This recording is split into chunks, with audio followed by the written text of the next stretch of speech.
دیکھیں استعارہ مرشحہ وہ استعارہ ہے جس میں مشبہ بہ کا مناسب ذکر کیا جائے. وہ استعارہ ہے جس میں مشبہ بہ کا یعنی مشبہ بہ کا ذکر نہیں ہے بلکہ مشبہ بہ کے مناسب کا ذکر ہے. اوپر کیا تھا؟ مشبہ کا ذکر نہیں تھا بلکہ مشبہ کے مناسب کا ذکر تھا. جیسے اولئک الذین اشتروا الضلالۃ بالہدی فما ربحت تجارتہم. اس آیت میں مجھے کوئی باتیں کرتا ہوا نظر آ گیا نا، میں نے سخت سزا دینی ہے، منع نہیں میں نے کرنا. صبح صبح شروع ہو گئی ہیں آپ لوگ. اس آیت میں اشتراک کے ساتھ استبدال کو تشبیہ دے کر، اشتراک کے ساتھ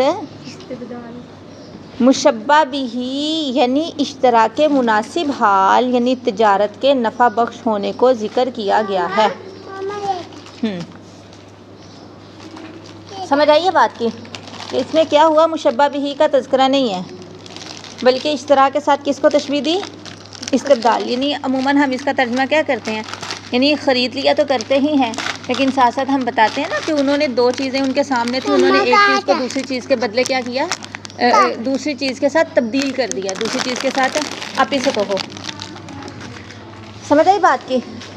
تو اب اشتراک کا مناسب حال یہاں پہ کیا ہے؟ نفع بخش ہونا تجارت کا. مطلب ہدایت کی اگر ہم تجارت کرتے ہیں وہ تو نفع بخش ہے، لیکن اگر ہم ضلالت کی کرتے ہیں تو اس میں نفع بالکل بھی نہیں ہے. اچھا آگے استعارہ موشحہ، اس کے بارے میں میں نے آپ کو بتایا تھا کہ اکثر بلاغہ والے جو ہیں، بلاغت والے، وہ اس کا تذکرہ اندر نہیں کرتے، وہ مطلقہ کے اندر ہی موشحہ کو رکھتے ہیں. ٹھیک ہے، بہرحال انہوں نے الگ سے ذکر کیا ہے تو پڑھتے ہیں. یہ اس کی تعریف کیا کرتے ہیں؟ استعارہ موشحہ وہ استعارہ ہے جس میں مشبہ اور مشبہ بہ دونوں کے مناسبات کا تذکرہ کیا جائے، دونوں کے مناسبات کا. جیسے لدی اسد شاک السلاح مقذف لہ لبد اظفارہ لم تقلم. لدی اسد شاک السلاح مقذف لہ لبد اظفارہ لم تقلم. ایک شیر کے پاس جو ہتھیاروں سے لیس ہے اور جنگ کے میدانوں میں پھینکا جاتا ہے، اس کی گردن پر بال ہیں اور اس کے ناخن کٹے ہوئے نہیں ہیں، اور اس کے ناخن کٹے ہوئے. اس شعر میں دیکھیں اسد جو لفظ ہے نا یہ مستعار ہے کس کے لیے؟ رجل للشجاع یعنی بہادر آدمی کے لیے. یعنی یہ مشبہ اور مشبہ یعنی مستعار لہ اور شعر کی ذات مشبہ بہ یعنی مستعار منہ ہے. شعر میں مشبہ اور مشبہ بہ دونوں کے مناسبات کا ذکر ہے. شاک السلاح دیکھیں اسلحے سے لیس ہونا سے شعر ایسے ہوتے ہیں، یہ تو انسان ہوتا ہے نا، تو یہ اس کے مناسبات میں سے ہے.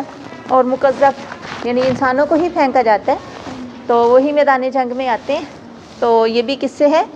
یہ بھی اس کے مناسبات میں سے ہے. اور یہ مشبہ کے مناسبات میں سے ہے اس لیے کہ ہتھیاروں سے لیس ہونا اور جنگوں میں پھرنا اور پھرایا جانا انسان کے خواص میں سے ہے جو کہ یہاں مشبہ ہے. اور لہو لبد اظفارہ لم تکلم یہ انسان کی صفت تو نہیں ہے، یہ تو اس کے مناسبات میں ہے مشبہ بھی. یعنی شیر کے ایسے ہوتے ہیں نا لمبے لمبے بال، لمبے لمبے یہ ہوتے ہیں ناخن ہوتے ہیں.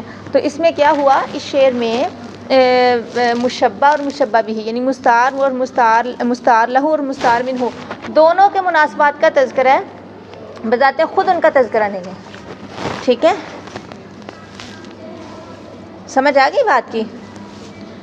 اب وہی بات وہ کہتے ہیں جو میں آپ کو پہلے بتا چکی ہوں موشحہ کے بارے میں. اب مجردہ اور مرشحہ کی شرط. استعارہ میں تجرید اور ترشیح کا اعتبار اسی وقت ہوتا ہے جب کہ استعارہ اپنے قرینے کے ساتھ مکمل ہو چکا ہو. یعنی ان دونوں کے لیے اصل استعارہ کے قرینہ کے علاوہ مزید کسی لفظ اور قرینہ کی ضرورت ہوتی ہے.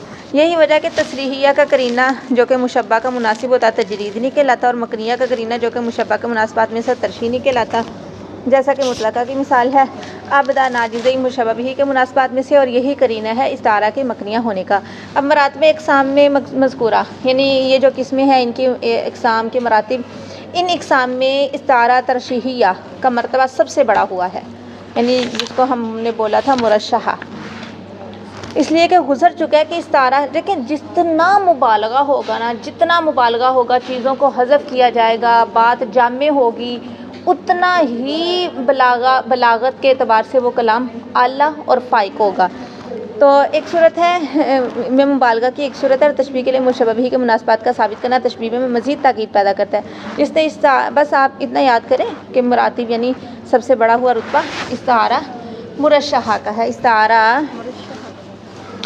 اس کے بعد اتنا اچھے سے یاد کریں، باقی تمرین جو ہے وہ خود کوشش کریں حل کرنے کی، ورنہ ہم اگلے سبق کے ساتھ کرتے ہیں۔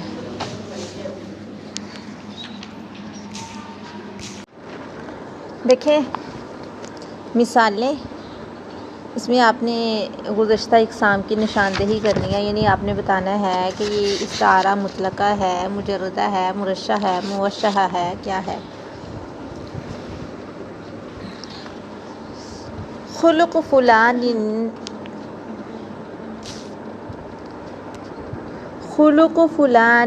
ارق من انفاس الصبا اذا غازلت ازہار الربا۔ خلق فلان، فلاں کا اخلاق کیا؟ خلق فلان، فلاں کا اخلاق ارق من انفاس الصبا اذا غازلت ازہار الربا، فلاں شخص کا جو اخلاق ہے نا، یعنی جو اس کی اخلاقی طبیعت ہے، وہ صبا کی ان سانسوں سے بھی زیادہ لطیف اور نرم ہے جب وہ ٹیلوں کے پھولوں سے چھیڑ چھاڑ کر رہی ہوں یا آہستگی سے انہیں چھو رہی ہوں، اٹکلیاں کر رہی ہوں۔ فلاں کا اخلاق زیادہ نرم ہے کس سے؟ صبا کی سانسوں سے، ہوا کی جو سانس ہے نا اس سے بھی زیادہ نرم ہے۔ اذا غازلت، جب وہ آہستگی سے چھو رہی ہوں، ازہار الربا، ٹیلوں کے پھولوں کو، ٹیلوں کے پھولوں کو۔ تو اس جملے میں کیا ہے؟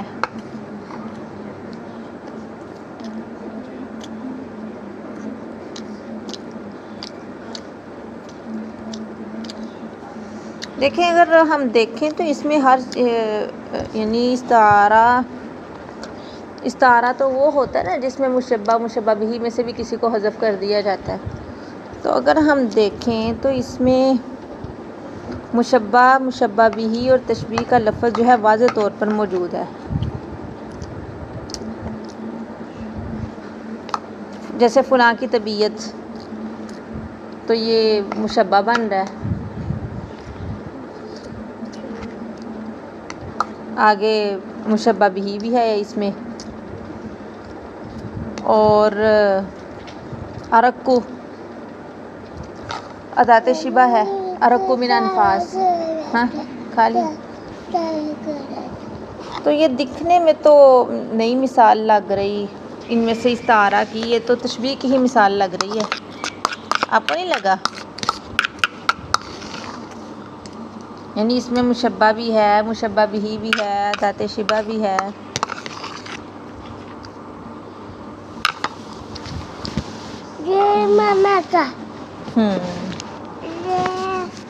یہ تشبیہ کی ہی مثال ہے، اس میں اس کی کوئی بھی قسم نہیں لگ رہی۔ آگے والا جو ہے یؤدون التحیۃ من بعید الی قمر من الایوان بعد، وہ لوگ دور سے سلام پیش کر رہے ہیں ایک ایسے چاند کو جو محل کی بالکنی سے ظاہر ہو رہا ہو، محل کی ایوان سے ظاہر ہو رہا ہو، ایوان مطلب بالکنی۔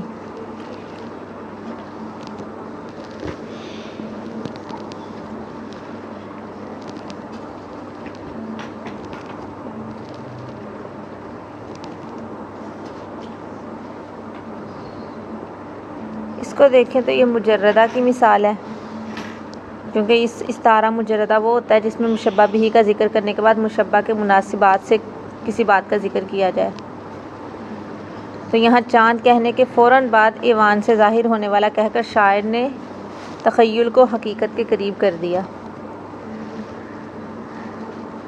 یہ استعارہ مجردہ کی مثال ہے،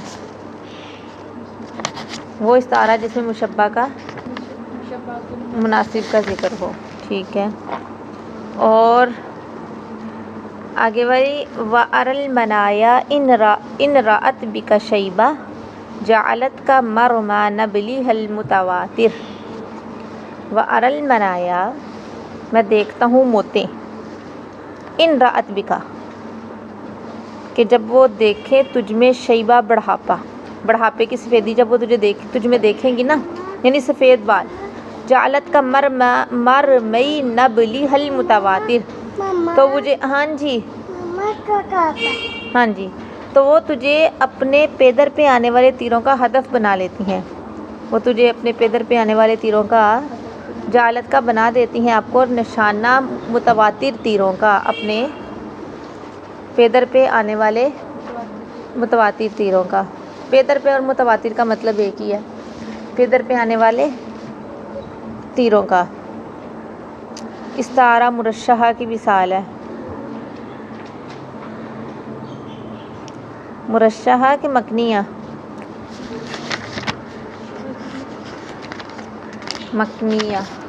اچھا مکنیہ تو پیچھے تھا نا تو استعارہ مرشحہ کی مثال ہوئی ہے کس کی ہے استعارہ مرشحہ کی مثال کیونکہ استعارہ مرشحہ وہ ہوتا ہے جس میں مشبہ بھی کے مناسبت سے الفاظ لا کر استعارے کو مزید مضبوط کر دیا جاتا ہے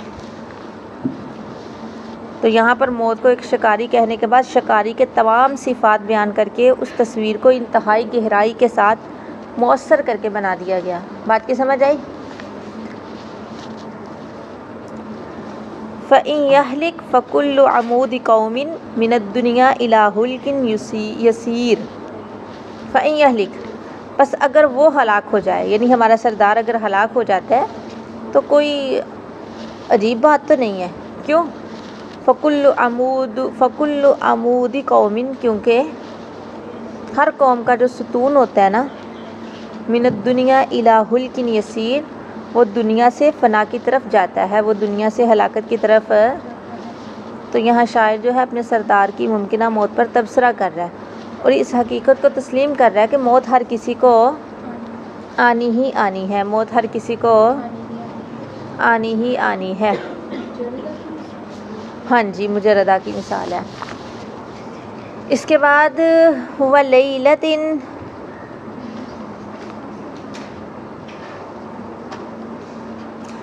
وَلَيْلَةٍ مَرِضْتُ مِنْ كُلِّ نَاحِيَةٍ فَمَا يُضِيءُ لَهَا نَجْمٌ وَلَا قَمَرٌ کہتے ہیں کتنی ہی ایسی راتیں ہیں کہ جن میں ہر طرح سے میں بیمار رہا من کل ناحیہ ہر طرح سے کہتے ہیں کتنی ہی ایسی راتیں ہیں کہ میں بیمار رہا ہر طرح سے وہ ایسی تاریک راتیں تھیں فما یضیء لها نجم کہ جن کے لیے نہ تو کوئی ستارہ روشن ہوا اور نہ ہی کوئی چاند نہ ہی کوئی ستارہ روشن ہوا اور نہ ہی کوئی تو اس شعر میں اس کی گہرائی میں شاعر کے ذاتی دکھ کا تعلق ہے وہ بیان کر رہے ہیں کہ ولیلہ یہاں واو جو ہے ولیلتن آئے گا واو ربا کے معنی میں ہے کہ کتنی ہی ایسی راتیں ہیں یعنی کثرت اور شدت کو ظاہر کرتا ہے کہ مریض تو من کل ناحیہ میں ہر پہلو سے بیمار رہا یہ صرف جسمانی بیماری نہیں ہے بلکہ اس سے مراد روحانی تکلیف ذہنی اذیت پریشانی غم شاعر ایک ایسی کیفیت میں ہے جہاں اسے ہر طرف صرف تکلیف اور بیماری نے گھیرا ہوا ہے مطلب کہتا ہے کتنی ہی ایسی راتیں ایسی گزری ہیں وہ ہر طرح سے میرے اوپر تاریک تھی رات تو تاریک ہی ہوتی ہے نا حالانکہ رات کو ستارے بھی نکلتے ہیں چاند بھی نکلتا ہے وہ کہتا ہے وہ ایسی تاریک راتیں تھی جس میں کوئی ستارہ چاند تھا ہی نہیں یہ کس کی مثال ہے ہاں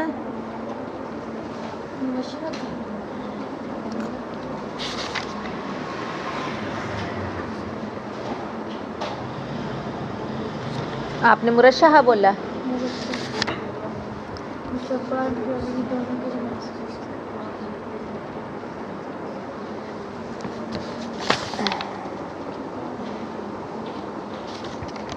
ٹھیک ہے آگے دیکھیں کان فلان اکتب الناس اذا شرب قلمه من دواته او غنا فوق قرطاسه کہتا ہے فلاں شخص سب سے بہترین لکھنے والا ہوتا ہے جب اس کا قلم اس کی دوات سے پیتا یا اس کے کاغذ پر گاتا ہے مطلب کاغذ پر لکھنا نغمے اور قلم کا پینا، کیا پینا؟ سیاہی کو پینا۔ اٹھو داؤد، یہ کس کی مثال ہے؟ ہاں جی، آگے دیکھیں، یہ جو آگے والا ہے نا، یہ آپس میں مکس ہو جاتے ہیں، یہ آپ کو تھوڑا توجہ دینی پڑے گی۔ مجاز مرسل، جیسا کہ گزر چکا ہے، مجاز لغوی کی دو قسمیں ہیں، نمبر 1 استعارہ اور نمبر 2 مجاز مرسل۔ وہ مجاز لغوی ہے جس کے اندر معنی موضوع لہو اور غیر موضوع لہو کے درمیان پایا جانے والا تعلق کس کا ہو؟ مشابہت کا نہ ہو، بلکہ اس کے علاوہ 24 امور میں سے کسی کا ہو۔ یہاں 24 امور کا وہ تذکرہ کریں گے کہ جہاں دونوں کے درمیان میں پایا جانے والا تعلق مشابہت کا نہیں ہے بلکہ 24 امور میں سے کسی ایک کا ہے۔ مجاز مرسل کے علاقے، یہ بات پہلے بھی، اچھا جی، اس کے علاقے یعنی وہ امور جو ہیں یہ یہاں سے شروع ہو رہے ہیں۔ نمبر 1 سببیت، یعنی موضوع لہو کا غیر موضوع لہو کے لیے سبب ہونا، موضوع لہو کا غیر موضوع لہو کے لیے، جیسے عظمت ید فلان عندی، فلاں، دیکھیں یدن ہاتھ کو بولتے ہیں نا، تو یہاں یدن سے مراد کیا لیا گیا؟ احسان، انعام۔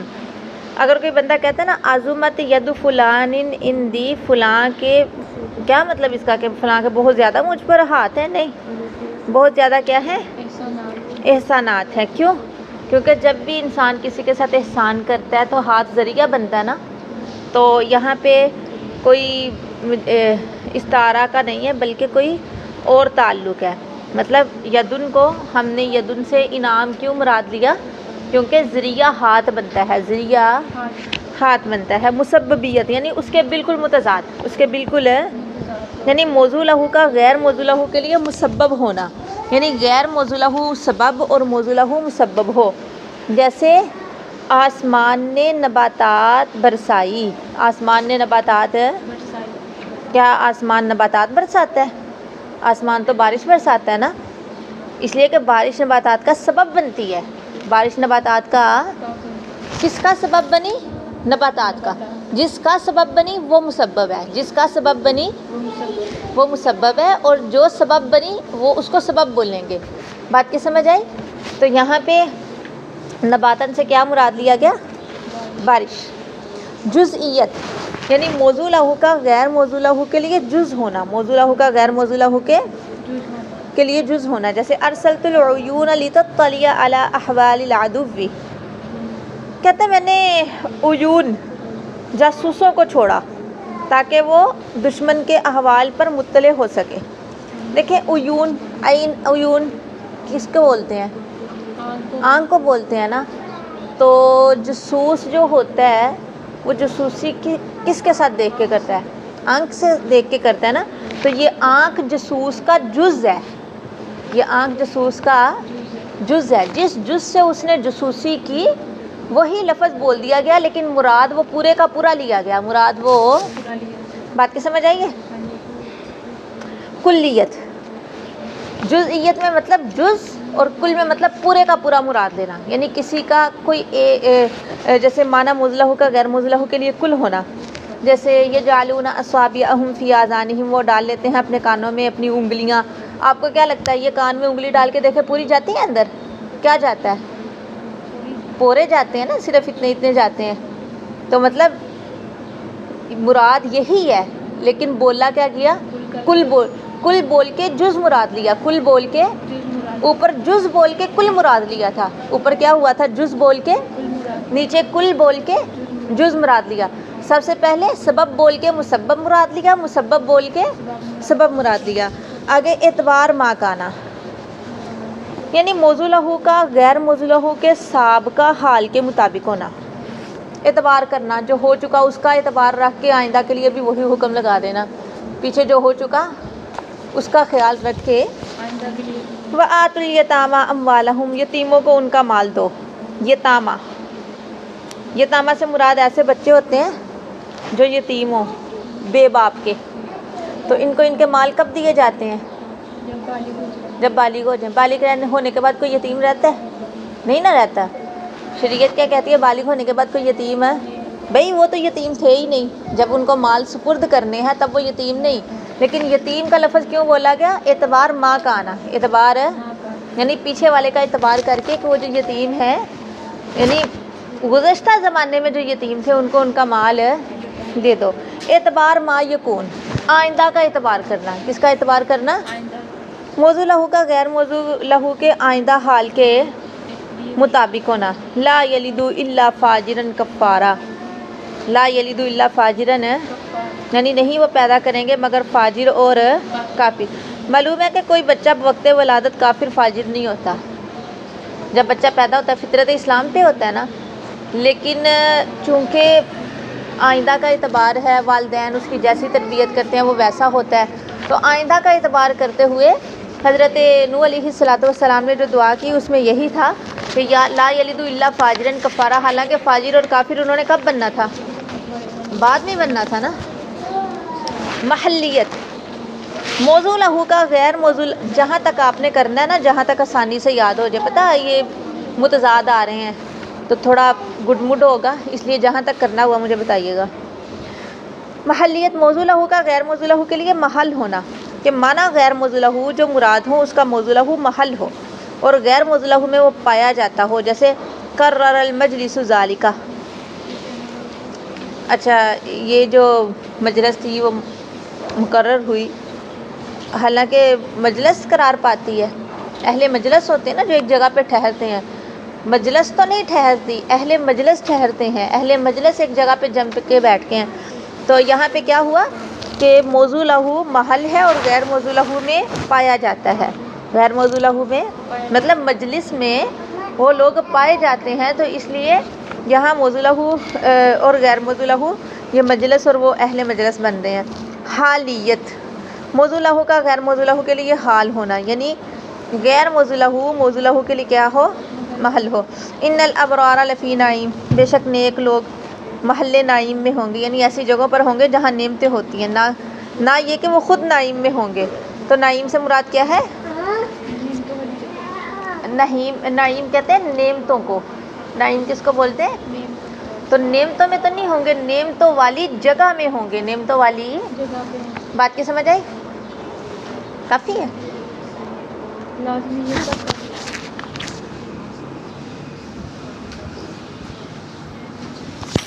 اچھا ملزومیت، موضوع لہو کا غیر موضوع لہو کے لیے ملزوم ہونا، یعنی ملزوم بول کر لازم مراد لینا، جیسے الحال ناطقۃ بقضا، اس میں ناطقہ کو دلالت کے معنی میں استعمال کرنا، ناطقہ بولنے والا ہوتا ہے نا، تو اس کو کس کے معنی میں استعمال کرنا؟ ہاں، لازمیت، موضوع لہو کا غیر موضوع لہو کے لیے لازم ہونا، جیسے شدہ زارہ ہو، ٹھیک ہے، تہبند کا مضبوطی سے کسنا، یہ استعارہ ہے عورت سے دور رہنے کے لیے، کہ عورتوں سے علیحدہ رہنا مستلزم ہے شد ازار کو، مضبوطی سے اپنے تہبند کو باندھ کے رکھنا۔ مطلق بول کر مقید مراد لینا، جیسے یوم بول کے قیامت کا دن خاص مراد لینا، مقید بول کر مطلق مراد لینا، جیسے یہ اونٹ کے ہونٹ ہیں لیکن اس سے مراد عام ہونٹ مراد لینا، خاص بول کر عام مراد لینا، جیسے زید ایک خاص لفظ ہے لیکن زید لفظ بندہ بول کے کوئی عام بندہ مراد لے، عام بول کے اس کا متضاد کر لو، جیسے انسان عام ہے، یہ بول کے کوئی خاص بندہ مراد لینا۔ موضوع کا غیر موضوع لہو کی جگہ ذکر کرنا، جہاں موضوع لہو کو ذکر کرنا چاہیے وہاں پہ موضوع کو ذکر کر دیا جائے، اور جہاں موضوع کو ذکر کرنا چاہیے وہاں پہ یعنی مضاف الیہ کا مضاف کی جگہ پر، یعنی مضاف کو حذف کر کے مضاف الیہ کو اس کی جگہ پر، جیسے واسأل القریہ، کیا بستی سے پوچھتے تھے؟ بستی نے بتانا تھا، حالانکہ وہ خبر کس نے دینی تھی؟ بستی والوں نے دینی تھی نا۔ مضاف کا حذف ہونا، جیسے ہی نہ اذن، یہاں پہ مضاف حذف کر دیا گیا، مجاورت۔ موضوع لہو کا غیر موضوع لہو سے متصل ہونا، ملے ہوئے ہوں، جیسے میزاب سے پانی مراد لینا، کیونکہ وہ بھی پانی پر نالے سے ہی اترتا ہے نا۔ عالیت، موضوع لہو کا غیر موضوع لہو کے لیے اعلیٰ ہونا، یعنی کسی چیز کے اعلیٰ کا نفس اس چیز پر اطلاق۔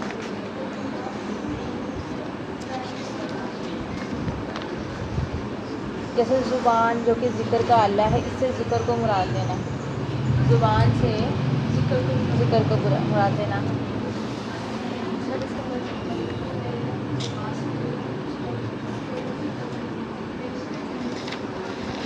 نکالتا ہے اس کے ساتھ کھیتی کو، مختلف ہے اس کے نام۔ ابھی پچھلے دنوں میں آپ لوگوں نے سب فاتر میں پڑھا نہیں؟ بدلیت، موضوع لہو اور غیر موضوع لہو کا باہم ایک دوسرے کے بدل ہونا، جیسے دم جو کہ حج کی غلطیوں کی مکافات کی ایک صورت ہے، اس سے دیت یعنی دم بول کے دیت مراد لینا یا دیت بول کے دم مراد لینا۔ معرفہ کا نکرہ کی جگہ، جیسے انی اخاف الاسد، میں شیر سے ڈرتا ہوں۔ الاسد جب الف لام شروع میں آیا وہ معرفہ بن گیا نا، تو یہاں سے مراد کوئی سے بھی شیر ہو سکتا ہے، کوئی مخصوص مراد نہیں ہے۔ تضاد، موضوع لہو اور غیر موضوع لہو کا ایک دوسرے کی ضد ہونا، جیسے بصیر سے عامہ مراد لینا، عامہ سے بصیر مراد لینا۔ زیادت، یعنی عبارت میں کسی کلمے کا اصل مراد سے، جیسے اللہ تعالیٰ کا فرمانا لیسا کمثلہ شیء، اب دیکھیں لیسا کمثلہ کا اور مثل دونوں کا مطلب ایک ہے، تو یہاں کا کیا ہے؟ زائد۔ حذف، کلام کے کسی جز کو حذف کر دینا، کلام کے کسی جز کو نکرہ کا اس بات کے تحت واقع ہو کر عموم کا فائدہ دینا، نکرہ کا اس بات کے تحت واقع ہو کر، جیسے تمرۃ خیر من جرادہ، تمرۃ خیر من بعض حضرات نے علاقوں میں سے بعض کو بعض میں مدغم کر کے، یعنی بعض نے نا بعض کو بعض میں مدغم کر دیا اور انہوں نے کل 11 یا 5 یا 4 کی تعداد ذکر کی ہے، جیسے یہ 25 ہے نا، بعض نے ایک دوسرے میں اس کو ملا کے، کسی نے یہ 24 ہے، 24 کو کسی نے 5 کر دیا ہے، کسی نے 4 کر دیا ہے، کسی نے 11 کر دیا، لیکن ہے یہ ساری چیزیں جیسے یہ ہوا نا، سببیت مسببیت اس کو ایک کر دینا، جزئیت کلیت کو ایک کر دینا، سمجھ آئی بات کی؟ اتنا آپ نے اچھے سے یاد کرنا ہے، آگے سے ہم انشاءاللہ کل پڑھیں گے، ساتھ میں یہ کوشش کریے گا یہ خود حل کریں، نہ حل ہوا تو اگلے سبق کے ساتھ یہ کریں گے۔ آج اب یہ جو آپ نے علاقے پڑھے ہیں نا پیچھے، کتنے تھے کل؟ 24، انہی کی نشاندہی ہوگی، آپ نے بتانا ہے کہ کس میں کون سا علاقہ پایا جا رہا ہے۔ کوشش کی تھی کل؟ خود کوشش کی تھی؟ دکھائیں۔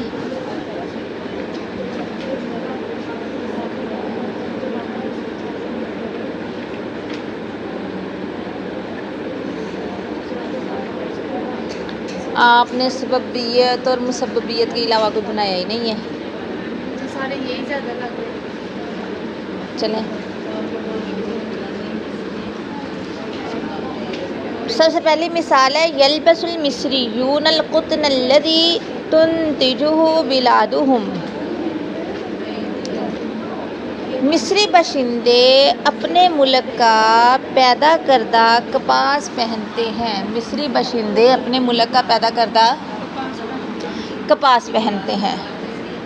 تو اس میں دیکھیں مجاز کا لفظ جو ہے نا القطن، کپاس، حقیقی معنی یعنی روئی، اس کا جو حقیقی معنی ہے وہ روئی، اور جو اس کا مجازی معنی ہے وہ ہے کپاس، اور مراد اس سے کپاس سے بنے ہوئے کپڑے ہیں، مراد اس سے کیا ہے؟ کپاس سے بنے ہوئے کپڑے۔ تو یہ مثال ہوئی اعتبار ما کانا کی، یہ کس کی مثال ہوئی؟ یہاں کپاس بول کر اس سے بنے ہوئے کپڑے مراد لیے گئے ہیں، کپاس کپڑوں کی پہلی حالت ہے، یعنی جو چیز پہنی جا رہی ہے، کپڑے، اسے اس کے ماضی کے نام سے پکارا گیا، اسے اس کے کس کے نام سے پکارا گیا؟ سمجھ آئی ہے بات کی؟ اب اعتبار ما کانا، اعتبار ما کانا، حالانکہ کپاس تو نہیں پہنتے، وہ تو اس سے بنے ہوئے کپڑے پہنتے ہیں نا، تو اس میں اعتبار ما کانا ہے۔ دوسری مثال ہے اوقدوا نارا، انہوں نے آگ جلائی، انہوں نے، مجاز کا لفظ نارن آگ، اور حقیقی معنی جلتی ہوئی آگ، تو اس میں اعتبار ما یکون ہے، اس میں کیا ہے؟ اعتبار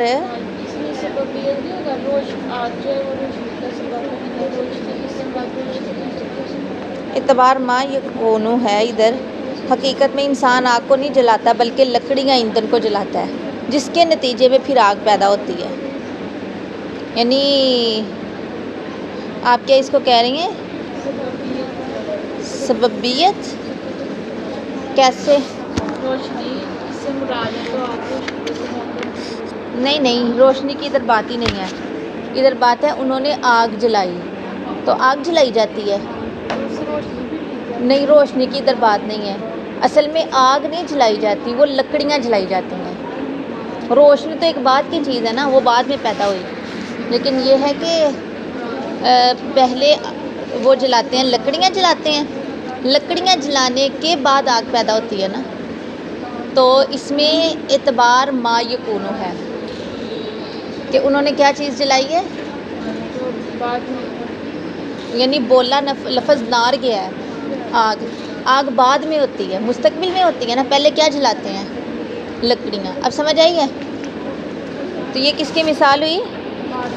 اعتبار ما یکون کی. یعنی ہونا تو یہ چاہیے تھا کہ انہوں نے ایندھن جلایا، لکڑیاں جلائیں یا کوئی سی بھی چیز جلائی، لیکن یہاں پہ نارن کا لفظ بولا گیا. تو نارن کا لفظ کیوں بولا گیا؟ اعتبار ما یکون کی یہ مثال ہوئی. کس کی مثال ہوئی؟ لہو ایادن علیہ سابغۃ. لہو ایادن، ایاد یدن کی جمع ہے، مطلب ہاتھ. اس کے مجھ پر بڑے بڑے ہاتھ ہیں. کیا مطلب؟ احسانات ہیں اس کے مجھ پر بہت بہت. تو ہاتھ جو ہے یہ احسان کا ذریعہ بنتا ہے، سبب بنتا ہے. تو یہ مثال ہوئی سببیت کی. یہ کس کی مثال ہوئی؟ سببیت. یہ جو ایادن آیا نا، یہ اسم منقوص ہے. آپ کو پتہ نا اسم منقوص وہ اسم ہوتا ہے جس کے آخر میں یا ہو اور اس سے پہلے حرف کے نیچے زیر آئے. جیسے القاضی ہو گیا، الوادی ہو گیا. تو اس کا قاعدہ کیا ہوتا ہے کہ حالت رفع میں اس کی یا حذف ہو جاتی ہے. جیسے قاضن ہے نا، ٹھیک ہے، جاء قاضن.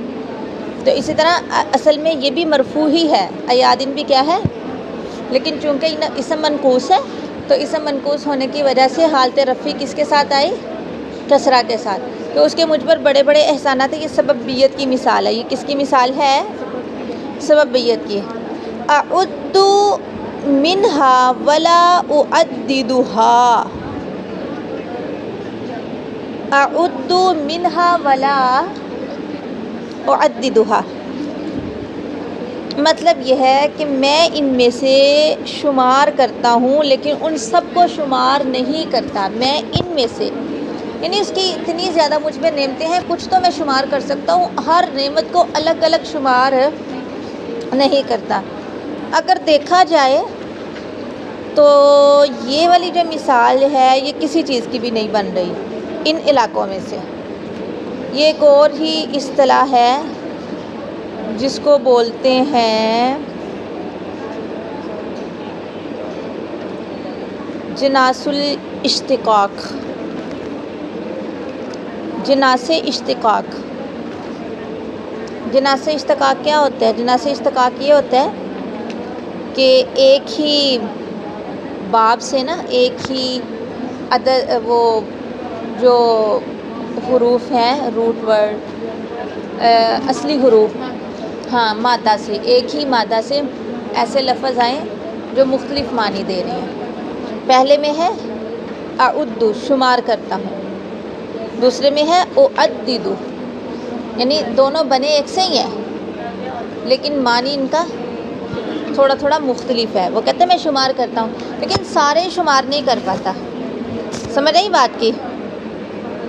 یعنی اگر میں یہ کوشش کروں کہ آپ کی تمام نعمتوں کی ایک مکمل فہرست بناؤں تو یہ ناممکن ہے.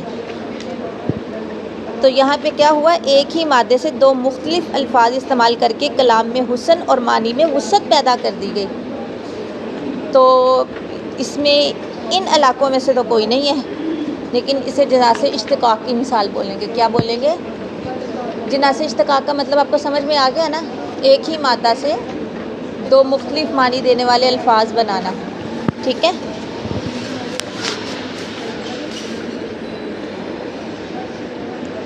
اچھا، آگے والی مثال ہے کہ اللہ تمہارے لیے رزق نازل کرتا ہے. اللہ تمہارے لیے ينزل لكم من السماء رزقا، تو آسمان سے رزق اللہ کی ذات نازل کرتی ہے۔ رزق مجاز کا لفظ جو ہے نا یہ رزق ہے، اور حقیقی معنی رزق، روزی، غلہ، پھل وغیرہ۔ تو اللہ سبحانہ و تعالیٰ آسمان سے براہ راست، کبھی دیکھا آپ نے آسمان سے اتر رہی ہوں روٹیاں، پھل اتر رہا ہو، کوئی بھی اس طرح کی کھانے پینے کی چیز اتر رہی ہو؟ یہ براہ راست نازل نہیں کرتا، بلکہ آسمان سے اللہ کی ذات بارش برساتی ہے جو زمین پہ اترتی ہے۔ زمین پہ اترنے کے بعد زمین کو سیراب کرتی ہے، پھر وہاں پہ جو انسان کی خوراک ہوتی ہے وہ نکلتی ہے وہاں سے۔ ہاں جی، یہ مثال کس چیز کی ہے؟ مسببیت کی، یعنی آسمان سے رزق آنا، یہ جو بارش آتی ہے نا، یہ یعنی مسببیت کی مثال ہے۔ یہ کس کی مثال ہے؟ نتیجہ بول کر سبب مراد لیا جائے تو اس کو مسببیہ کہتے ہیں۔ رزق نکلا نا، آسمان سے جو بارش اترتی ہے وہ سبب بنی، اور اس کی وجہ سے جو رزق اترتا ہے، جو لفظ بولا گیا وہ مسبب ہے۔ بات کی سمجھ آئی ہے؟ تو یہ کس چیز کی مثال ہوئی؟ مسببیت کی۔ مجھے تو لگتا ہے یہ سبق کے سے زیادہ تمرینیں مشکل ہیں، لگ نہیں رہا آپ کو؟ شاید شروع سے بلاغہ کا بالکل پڑھا نہیں گیا، اچانک سے ایسی کتاب آ گئی تو جس کی وجہ سے یہ لگ رہا ہے۔ مجھے بھی کافی مشکل ہوتی ہے یہ اس کا تیار کرنے میں۔ اچھا جی، کلما دعوتہم لتغفر لہم جعلوا اصابعہم فی آذانہم، اس کا تو آپ کو اندازہ ہے کہ وہ اپنی انگلیوں کو ڈال لیتے ہیں اپنے کانوں میں۔ پیچھے بھی اس طرح کی مثال پڑی تھی نا؟ ہاں جی، یہ کلیت کی مثال ہے۔ یہ کس کی مثال ہے؟ کلیت کی مثال ہے۔ ففی رحمت اللہ ہم فیہا خالدون، وہ اللہ کی رحمت میں ہمیشہ رہنے والے ہیں۔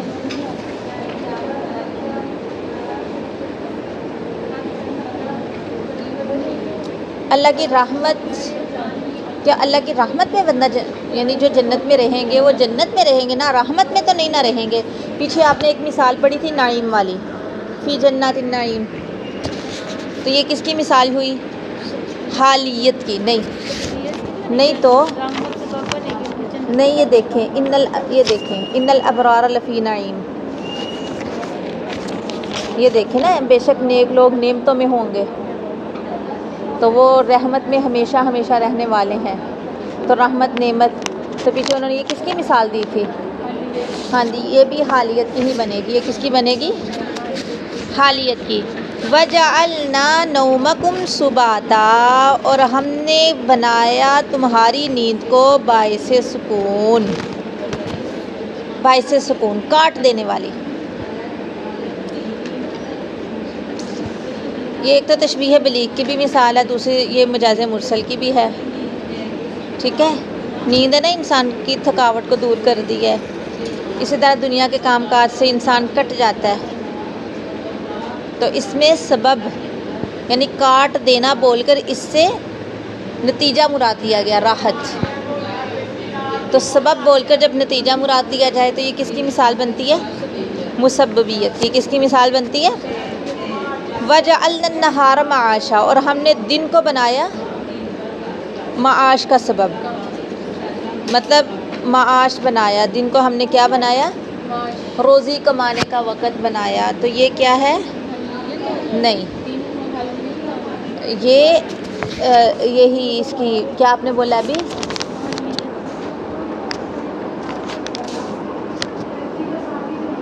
ہاں بالکل محلیتی ہے، ٹھیک ہے،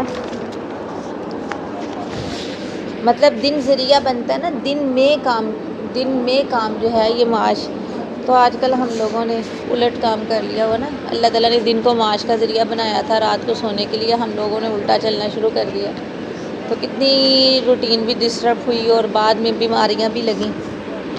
انی ارانی اعصر خمرہ،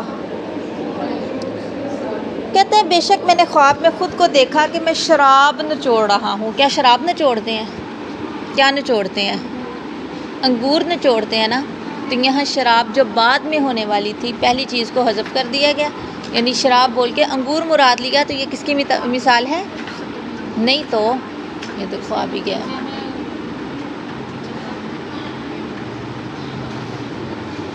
ہاں تیجا مراد لیا گیا نا اس میں چوٹ کے بعد بھی شراب پہلے یہ آ بھی گیا ہے. رو رہا تھا. چلو صحیح ہے جاؤ جاؤ چلے جاؤ. وہ آپ ہی ہے. بات سنیں اس کو ادھر چھوڑا ہے. اس کو ادھر چھوڑا ہے. دیکھیں اس طرح کی دیکھ ہم نے ادھر مثال پڑھی تھی نا اوپر کہ کتن بولا گیا لیکن کپڑے مراد لیے گئے. نار آگ بعد میں بنتی ہے جلایا کیا جاتا ہے لکڑی. تو یہ بھی کیا ہے ہاں جی اعتبار ما یکون کی مثال ہے. کس کی مثال ہے اعتبار ما یکون کی. ولا یبدین زینتہن الا ما ظہر منہا اور نہ وہ اپنی زینت کو ظاہر کیا کرے سوائے اس کے جو اس سے خود بخود ظاہر ہو جائے جو اس سے خود بخود ظاہر ہو جائے. تو زینتہن یہ مجاز کا لفظ ہے. اس کے حقیقی معنی ہے زینت کی چیزیں.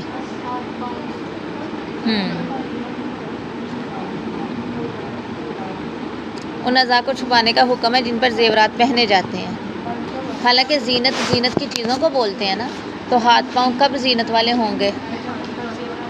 ہاں جی تو یہ کس کی مثال ہوئی جب حال اندر موجود چیز بول کر محل مراد لیا جائے. حالیت کی مثال ہے. ہاتھ پاؤں محل بنے گا نا لیکن یہ ہے کہ ما ظہر منہا لیکن اصل اس سے مراد کیا ہے زینت سے مراد وہ باہر کی چیزیں ہیں نا. جیسے زیورات وغیرہ پہنے تو ہی زینت ملتی ہے. تو یہ حالیت کی مثال ہوئی. کس کی مثال ہے حالیت کی. سمجھ آئی ہے کہ نہیں. زیور وغیرہ پہنے گے تو وہ محل بنے گا نا. تو ادھر سے زینت لفظ بولا گیا نہ کہ محل بولا گیا. محل تب مراد ہوتا ہے نا جب اس سے مراد وہ ہاتھ یعنی ہاتھ پاؤں بولے جاتے ہیں. لیکن چونکہ زینت کی چیزیں بولی گئی ہیں زینت کی چیزوں سے مراد زیورات ہے تو یہ حالیت کی مثال ہے. یہ دیکھیں یہ سارا ہے نا یہ پوری کلما دعوتہم لتغفر لہم جعلوا اصابعہم فی آذانہم. اصابعہم وہی آیت ہے نا لیکن اصابع کا لفظ دیکھیں نا وہ ٹھوس لیتے ہیں اپنے کانوں میں اپنی انگلیاں ڈال لیتے ہیں. کیا انگلیاں ساری کی ساری جاتی ہیں. یہ ساری ایک ہی مثال ہے. کلما دعوتہم لتغفر لہم جعلوا اصابعہم. تو یہ اصابعہم کس کی مثال بن رہی ہے. آگے دیکھیں پڑھیں آگے. مجاز مرکب اور مجاز عقلی. مجاز لغوی کی ایک قسم اور صورت مجاز مرکب بھی ہے. اس لیے کہ مجاز جیسے مفردات میں ہوتا ہے اسی طرح یعنی جیسے مفرد میں معنی موضوع لہو کی بجائے غیر موضوع لہو معنی کو مراد لیتے ہیں ایسے ہی جملوں میں بھی ایسے ہوتا ہے کہ اصل معنی موضوع لہو کے بجائے دوسرے معنی مراد ہے.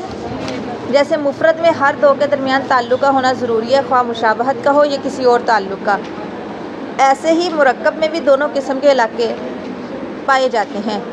اسی لیے ایسا جملہ اور کلام جس کے اصل معنی کی بجائے دوسرے معنی مراد ہوں اس کی دو قسمیں ہیں. کتنی قسمیں ہیں مجاز مرکب اور استعارہ.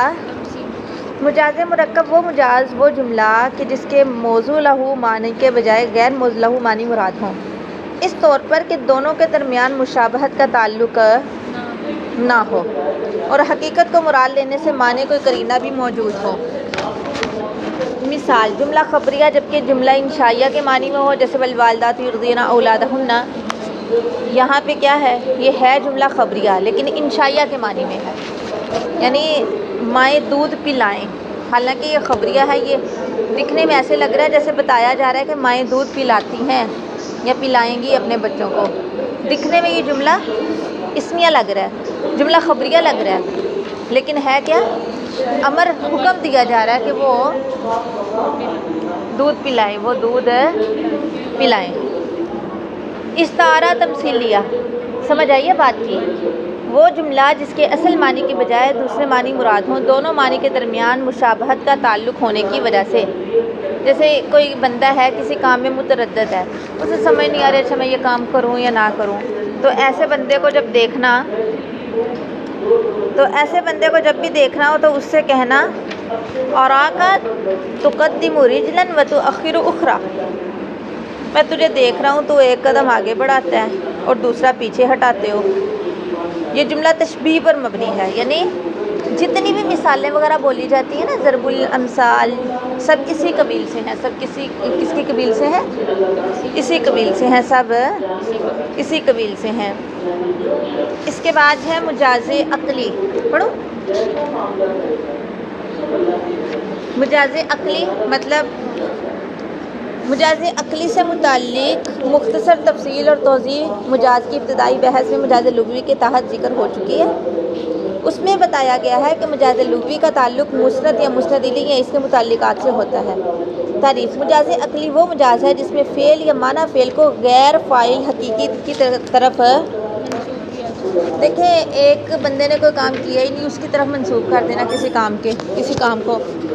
مجاز عقلی میں دو امور کا پایا جانا ضروری ہے، ایک تعلق اور مناسبت فاعل حقیقی اور غیر حقیقی کے درمیان، دوسرا قرینہ، اس لیے کہ مجاز عقلی مجاز مطلق کی ہی ایک قسم ہے اور مجاز مطلق کے لیے یہ دونوں امور ضروری ہیں۔ اچھا، اشاب الصغیرہ و افن الکبیر، مر الغداتی و کر العشی، کہتے ہیں بوڑھا کر دیا بچے کو اور بوڑھے کو فنا کر دیا، کس نے؟ صبح شام کے آنے جانے نے، صبح شام کے۔ اچھا، انسان کو بوڑھا یہ صبح شام کا آنا جانا کرتا ہے؟ اللہ کی ذات کرتی ہے نا، تو حقیقی انسان کو بوڑھا کرنے والی کون سی ذات ہے؟ فنا کرنے والی کون سی ذات ہے؟ لیکن یہاں پہ نسبت کس کی طرف کر دی گئی؟ چونکہ جیسے جیسے ٹائم گزرتا ہے، وقت گزرتا ہے، انسان ویسے ویسے بڑھاپے کی طرف قدم بڑھاتا ہے اور بوڑھا بندہ فنائیت کی طرف جاتا ہے۔ تو اس شعر میں اشابہ اور فنا دونوں کی نسبت جن امور کی طرف ہے وہ فاعل غیر حقیقی ہیں، اس لیے کہ اصل حقیقی فاعل کون ہے؟ اللہ تعالیٰ۔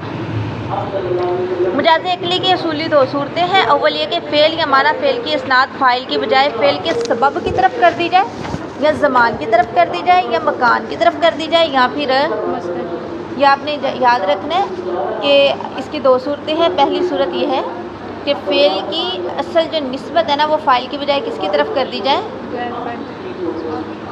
سبب کی طرف، یا زمان کی طرف، یا پھر مکان کی طرف، یا پھر اچھا، بن الامیر مدینہ، شہر امیر خود بناتا ہے؟ وہ تو مزدوری بناتے ہیں نا، لیکن وہ ذریعہ بنتا ہے۔ تو فاعل کی جیسے اوپر تھا نا مر الغداتی و کر العشی، تو فعل کے سبب کی طرف یہ نسبت ہے کہ وہ سبب بنتا ہے۔ اسی طرح تجری من تحتها الانہار، اس کے نیچے سے نہریں چلتی ہیں، نہریں چلتی ہیں، پانی چلتا ہے نا، تو اس میں فعل کی نسبت کس کی طرف کر دی؟ مکان، یعنی وہ جس جگہ سے پانی گزر رہا ہے نا اس کی طرف کر دی گئی۔ اس لیے نہر کا پانی جاری ہوتا ہے، خود نہر نہیں، جس کا مصداق زمین کا گڑھا ہے جس میں پانی بہتا ہے۔ نہارہ صائم، یعنی اس کا دن روزے سے تھا۔ کیا اس کا دن روزے سے تھا؟ وہ خود روزے سے تھا، تو اس میں کس کی طرف نسبت کر دی؟ زمان کی طرف، ٹھیک ہے۔ فلان جد جدہ، اس کی بزرگی، جدہ جدہ اس کی بزرگی بلند ہے۔ اچھا، اس میں جد کی نسبت کس کی طرف کر دی؟ مصدر کی طرف، کس کی طرف کر دی؟ یہ چار صورتیں بنی تھی پہلی۔ نمبر 2، اسم فاعل کو اسم مفعول کے معنی میں اور اسم مفعول کو اسم فاعل کے معنی میں استعمال کیا جائے، جیسے راضیہ بول کے مرضیہ مراد لینا، جیسے اللہ تعالیٰ کا قرآن میں ہے انہ کان وعدہ ماتیہ، اس کا وعدہ آنے والا ہے۔ آپ غور کریں، ہم یہی ترجمہ کرتے ہیں نا، اس کا وعدہ، جبکہ ماتیہ جو لایا گیا اسم مفعول کا صیغہ ہے، لیکن اسم فاعل بول کے مفعول مراد لینا، مفعول بول کے فاعل مراد لینا، یہ بھی اسی میں آئے گا مجاز عقلی کی اصولی دو صورتوں میں۔ بات کی سمجھ آئی ہے؟ یعنی مجاز عقلی کی اصولی دو صورتیں ہیں۔ نمبر 1، فعل کی نسبت غیر فاعل کی طرف کر دی جائے جو کہ حقیقتاً نہیں ہے، اور غیر فاعل سے مراد کیا ہے؟ مصدر کی طرف، زمان کی طرف، مکان کی طرف، یا پھر سبب کی طرف۔ نمبر 2، دوسری اس کی صورت یہ تھی فاعل بول کے اسم مفعول مراد لینا ہے، اور اسم مفعول بول کے، بات کی سمجھ آ گئی ہے؟ اس کو یاد کریں اچھے سے، بھلے 2 دن لگائیں لیکن اس کو اچھے سے۔ ہاں جی، دیکھیں لا عاصم اليوم من امر اللہ الا من رحم. خاصا کلاس پڑھیں. مطلب یہ ہے کہ آج اللہ کے حکم سے کوئی بچانے والا نہیں سوائے اس کے جس پہ رحم کیا گیا. تو صحیح اس کا مرادی ترجمہ ہوا ہے آج اللہ کے حکم سے کوئی بچایا ہوا نہیں ہے سوائے اس کے جس پر اللہ رحم فرمائے. اس میں جو عاصم ہے نا یہ مفعول کے معنی میں ہے. کس کے معنی میں ہے؟ مفعول کے معنی میں ہے. دوسری مثال ہے ذهبنا الى حدیقۃ غنا. ہم کہاں گئے؟ ایک گانے والے باغ میں. باغ گاتا ہے؟ باغ کی اپنی وہ یعنی وہاں پہ پرندوں کی ہوتی ہے آواز ہوتی ہے چہچہانا ہوتا ہے. باغ خود تو نہیں گاتا. تو یہ کس کی مثال ہوئی؟ فعل کی نسبت. یہ جاری مرکب کی نہیں بنے گی. اس کو استعارہ میں باغ اصلی معنی چھوڑ کے دوسرے گنالے لینے باقی. اس میں آپ سوال دیکھیں نا کہ مجاز عقلی کی صورتوں کی نشاندہی کرنی ہے. مجاز عقلی کی دو یہی صورتیں ہیں یا یہ چار کی طرف نسبت ہو یا یہ. وہ پیچھے والا نہیں بتانا صرف یہی والا بتانا ہے. تو اس اعتبار سے یہ فعل کی نسبت مکان کی طرف کر دی گئی ہے. فعل کی نسبت ہے بنا اسماعیل کثیرا من المدارس بمصر. مصر میں اسماعیل نے بہت سارے مدارس بنائے. اسماعیل نے خود بنائے. اسی سے ملتی جلتی مثال ہم نے پیچھے پڑھی تھی نا فعل کی سبب کی طرف نسبت بن الامیر المدینہ تھا. یہ بھی اسی کی بنے گی. اس کے بعد ہے لیل الزاہد قائم. زاہد کی رات قیام کرنے والی ہے. یعنی زاہد اپنی رات جو ہے وہ قیام میں گزارتا ہے. یہ اس نے گرا دی. اللہ اکبر. تو یہ کس چیز کی مثال ہے؟ زمان کی طرف ہے. فعل کی نسبت زمان کی طرف ہے. ہاں جی. ازدحمت شوارع القاہرہ. قاہرہ کی سڑکیں پر ہجوم ہو گئیں. اصل معنی ہے قاہرہ کی سڑکوں پر لوگ جمع ہو گئے. تو اس میں مکان کی طرف نسبت ہے. کان وعدہ مأتیا. اس کا وعدہ آنے والا ہے. بات یہی سب مفعول ہے جبکہ فاعل کے معنی میں ہے. جبکہ یذبح ابناءہم وہ ان کے بیٹوں کو ذبح کر دیتا تھا. خود ذبح کرتا تھا. تو فعل کی نسبت کس کی طرف ہے؟ سبب کی طرف ہے. جیسے یہ پیچھے مثال تھی نا بن الامیر المدینہ تھا. ان ینزع عنہما لباسہما. اتار دیا ان سے ان کا لباس. اللہ نے خود اتارا تھا. تو یہ بھی حفر محمد علی باشا الترعۃ المحمودیہ. محمد علی پاشا نے محمودیہ نہر کھودی. تو اس نے خود تو نہیں کھودی تھی. نسبت یہ سبب کی طرف نسبت ہے. انا نخاف من ربنا یوما عبوسا. بے شک ہم اپنے رب سے ایک ایسے دن سے ڈرتے ہیں جو منہ بسورنے والا ہے. یعنی بہت سخت ہے. مطلب دن کا تو نہیں ہوگا. لوگ جو اس دن میں موجود ہوں گے ان کا منہ اس طرح ہوا ہوگا. کہاں یہ اس نے کھا لی ہے. تو اس میں دیکھیں یہ زمان کی طرف نسبت ہے. کس کی طرف ہے؟ زمان کی طرف. آگے نکال لیں.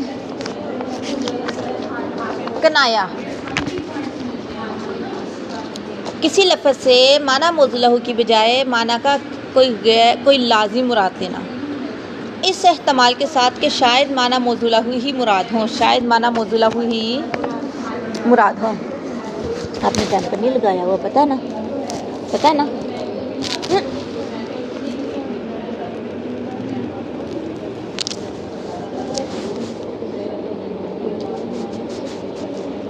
اس اس کے اندر پڑا ہوا ہے پیمپر؟ ہاں جی پڑھا۔ پیچھے ہو۔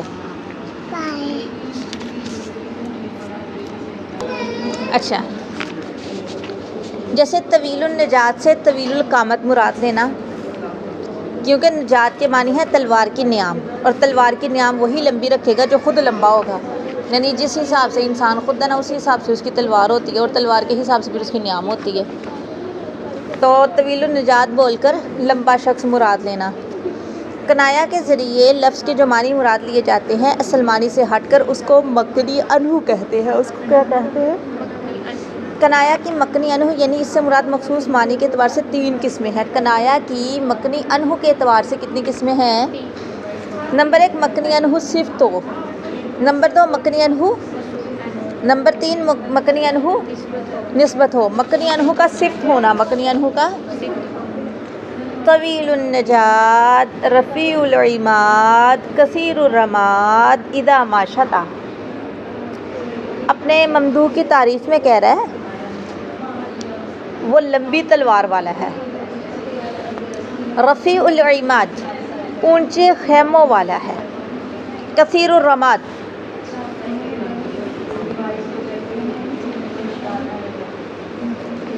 بڑی راکھ والا ہے، خاص طور پہ تب اذا ما شطا جب سردی کا موسم ہو، جب سردی کا، دیکھیں آج کل گیس ہے، سلنڈر ہے، پہلے لوگ کس پہ سارا کچھ کرتے تھے؟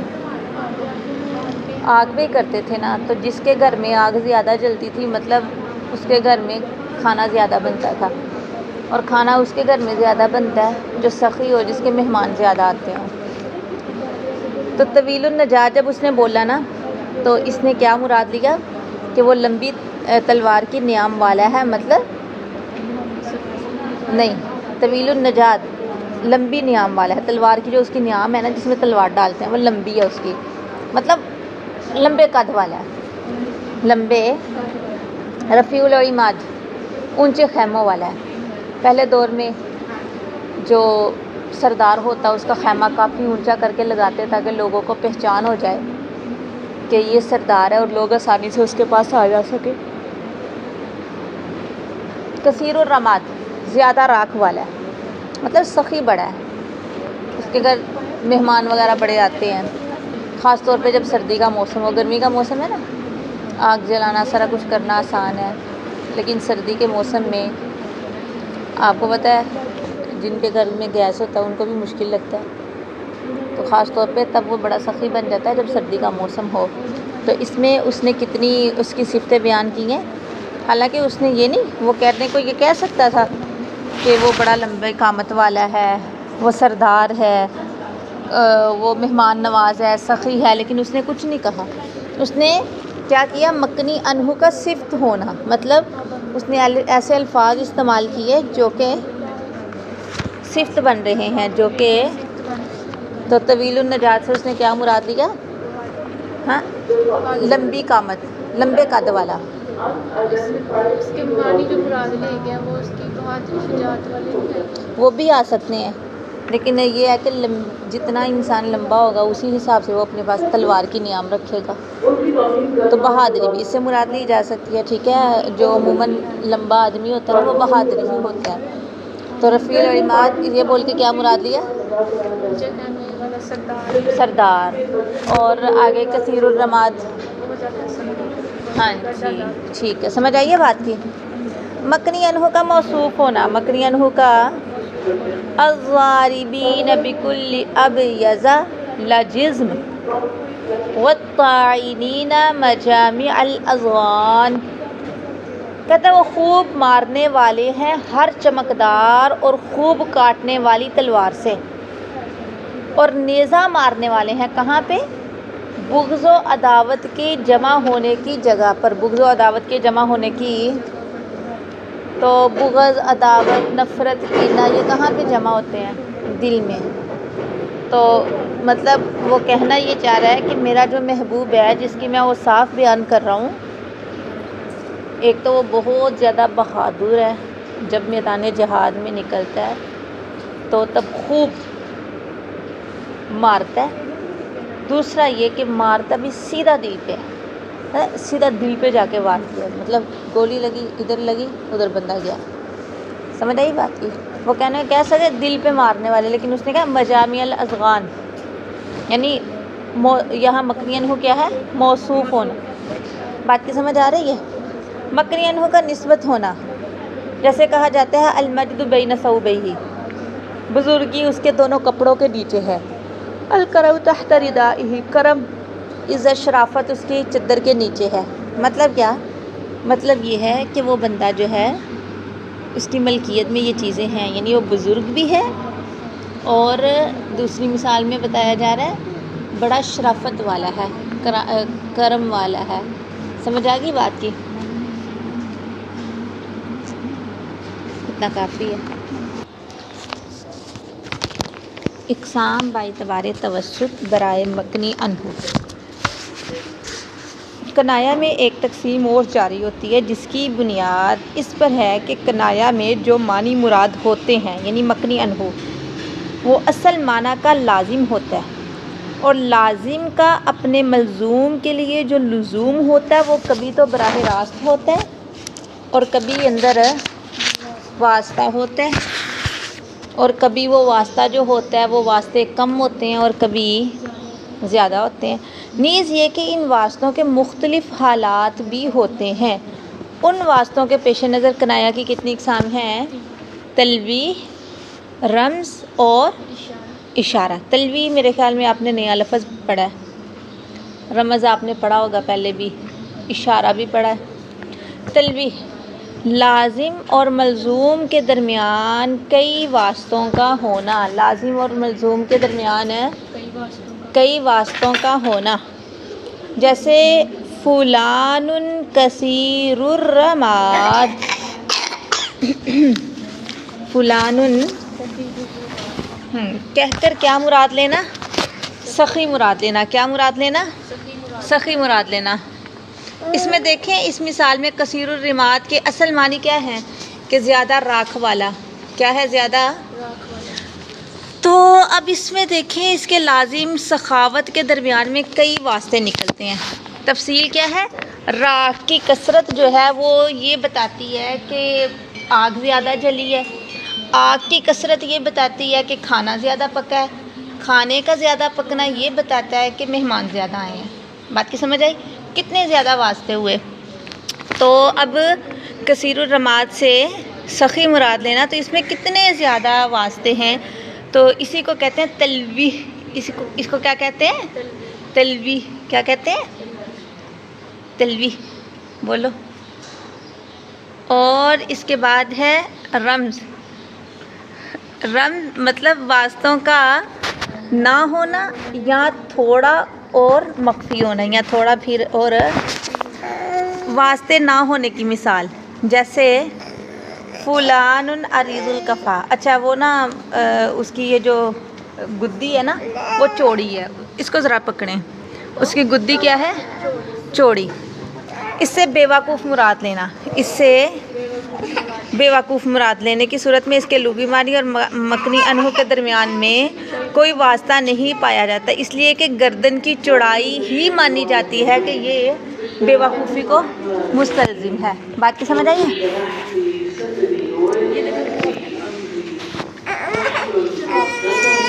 قلیل اور مخفی واسطوں کی مثال، قلیل اور مخفی واسطوں کی، جیسے فلان عریض الوسادہ۔ اچھا فلان جو ہے نا اس کا چوڑا تکیہ ہے، یعنی اس کا تکیہ کیا ہے؟ چوڑا۔ اس سے مراد حماقت مراد لینا، اس سے مراد، کیونکہ تکیہ اسی کا چوڑا ہوگا جس کی گردن چوڑی ہوگی، اور گردن کی چوڑائی جو ہے وہ کس کو مستلزم ہے؟ اس میں ایک واسطہ ہے اور وہ بھی زیادہ واضح نہیں ہے۔ واسطوں کا کم مگر واضح ہونا، واسطوں کا کم مگر واضح ہونا۔ اوما رأیت المجد القا رحلہ فی آل طلحہ ثم لم یتحول۔ آپ نے دیکھا نہیں بزرگی کو کہ اس نے اپنی سواری ڈال دی آل طلحہ میں، پھر وہاں سے ہٹی نہیں، ٹلی نہیں۔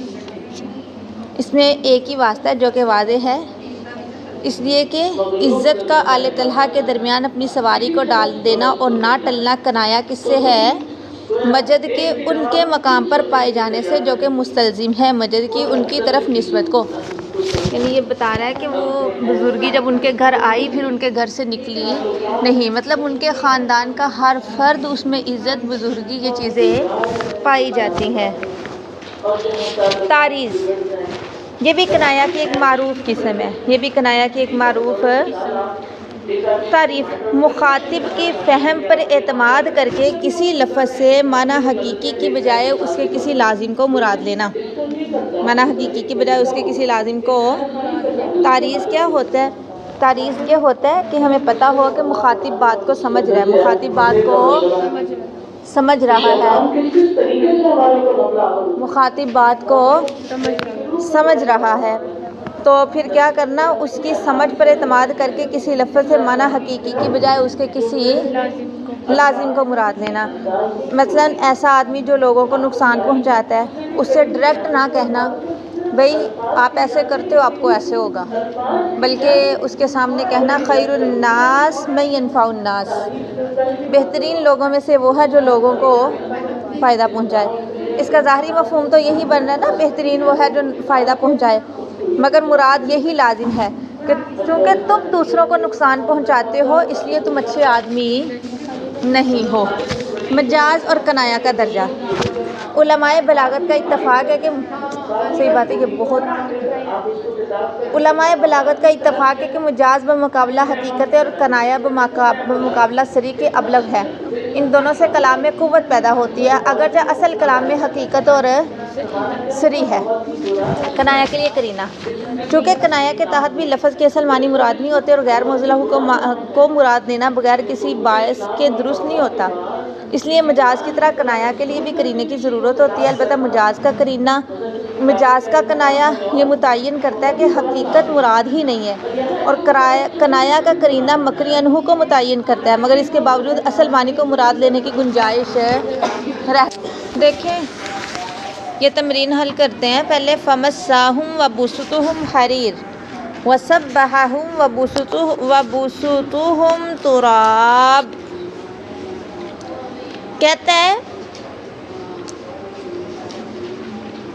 سبحہم، یعنی اس حملہ آور نے ان پر شام کو اچانک سے حملہ کیا جب ان کے فرش ریشم کے تھے۔ عرب میں ریشم کا فرش جو تھا یہ اس بات پہ دلالت کرتا تھا کہ یہ لوگ بڑے عیش و عشرت میں زندگی گزار رہے ہیں۔ کہتا ہے اس نے اچانک سے حملہ کیا، تب وہ کس حالت میں تھے؟ ان کے فرش جو تھے وہ، لیکن پھر اچانک سے کیا ہوا؟ وَسَبَّحَهُمْ وَبُسُطُهُمْ تُرَابٌ، اور جب صبح کے وقت ان پہ حملہ کیا تو ان کے بستر کس چیز کے تھے؟ ان کے بچھونے، مطلب کیا کہ رات کو جو ان کا حملہ کیا گیا تھا نا وہ اتنا زور آور تھا کہ ان کی ہر عیش ہر عشرت ہر چیز ہی چھن گئی، بالکل وہ مٹی پہ آ گئے، خاک نشین ہو گئے۔ سمجھ آئی بات کی؟ تو آپ نے کنایات کی نشاندہی کرنی ہے۔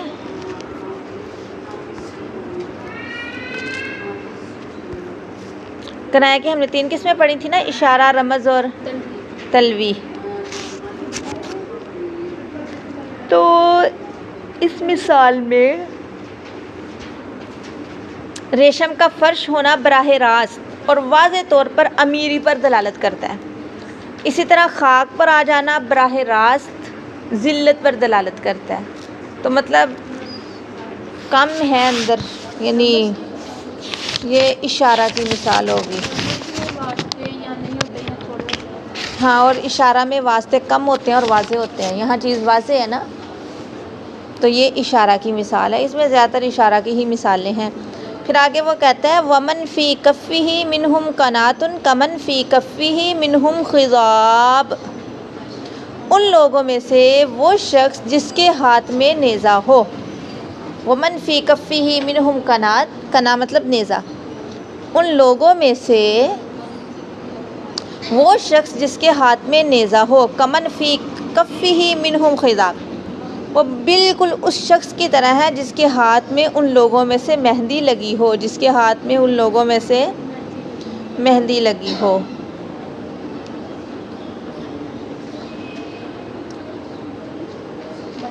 ہاں جی ہاں جی، شاعر یہ کہہ رہا ہے کہ اس قبیلے کے جو مرد ہیں نا، جو نیزے اٹھائے ہوئے ہیں، وہ بھی بالکل ان کی عورتوں کی طرح کے ہی ہیں، یعنی بزدل، نامرد۔ یہ سب سے بڑا تانا ہوتا ہے، کہتے ہیں نا ہاتھوں میں چوڑیاں پہنی ہوئی ہیں، تو مطلب جب ہم کسی کو بھی کہتے ہیں کہ اس نے ہاتھوں میں چوڑیاں پہنی ہیں، مطلب واضح اشارہ کس چیز کی طرف جاتا ہے کہ بزدلی کی طرف، کہ جیسے عورتیں ہیں بالکل یہ بھی، یعنی اس میں واسطہ بھی کم ہے لیکن واضح ہے، واسطے کم ہے لیکن، تو یہ بھی کس کی مثال ہوئی؟ اشارہ کی۔ القا فلان عصاہو، اس نے اپنی لاٹھی رکھ دی، اس نے اپنی لاٹھی رکھ دی۔ عرب میں نا یہ چیز بہت زیادہ مشہور تھی، وہ لوگ جو خاص طور پہ خانہ بدوش ہوتے نا، وہ سفر کے لیے لاٹھی ساتھ رکھتے تھے، جب وہ اپنی منزل پر پہنچ جاتے اور قیام کا ارادہ کرتے تو لاٹھی پھینک دیتے، جو اس بات کی علامت ہوتی کہ سفر ختم ہوا اور اب یہاں ٹھہرنا ہے، سفر ختم ہوا اور اب یہاں ٹھہرنا ہے۔ تو دیکھیں لاٹھی سفر کی علامت ہے، لاٹھی پھینکنا سفر ختم ہونے کی علامت ہے، سفر ختم کرنا قیام کرنا ہے، اور چونکہ مراد تک پہنچنے کے لیے ان واسطوں کی ضرورت ہے، اس لیے یہ مثال کس کی ہے؟ تلویح کی۔ ہاں جی، یہ کس کی مثال ہے؟ تلویح کی مثال ہے۔ یشار الیہ بالبنان، اس کی طرف پوروں کے ساتھ، انگلیوں کے ساتھ اشارے کیے جاتے ہیں۔ جس کی طرف بھی اشارہ کیا جائے گا وہ بندہ مشہور ہوگا، یا تو عزت میں یا پھر ذلت میں۔ ایسے ہی ہے نا، لوگ کس کی طرف انگلیاں اٹھاتے ہیں؟ یا تو کوئی بڑا معزز بندہ ہو اور یا پھر بڑا ذلیل قسم کا بندہ ہو۔ تو یہاں پہ بھی کیا ہے؟ بالکل واضح ہے، جب ہم کہتے ہیں نا وہ ایسا بندہ ہے کہ اس کی طرف تو اشارے کیے جاتے ہیں، مطلب فوراً ہمارے دماغ میں آتا ہے نا، یا وہ غلط قسم کا بندہ ہے یا پھر شریف قسم کا بندہ ہے۔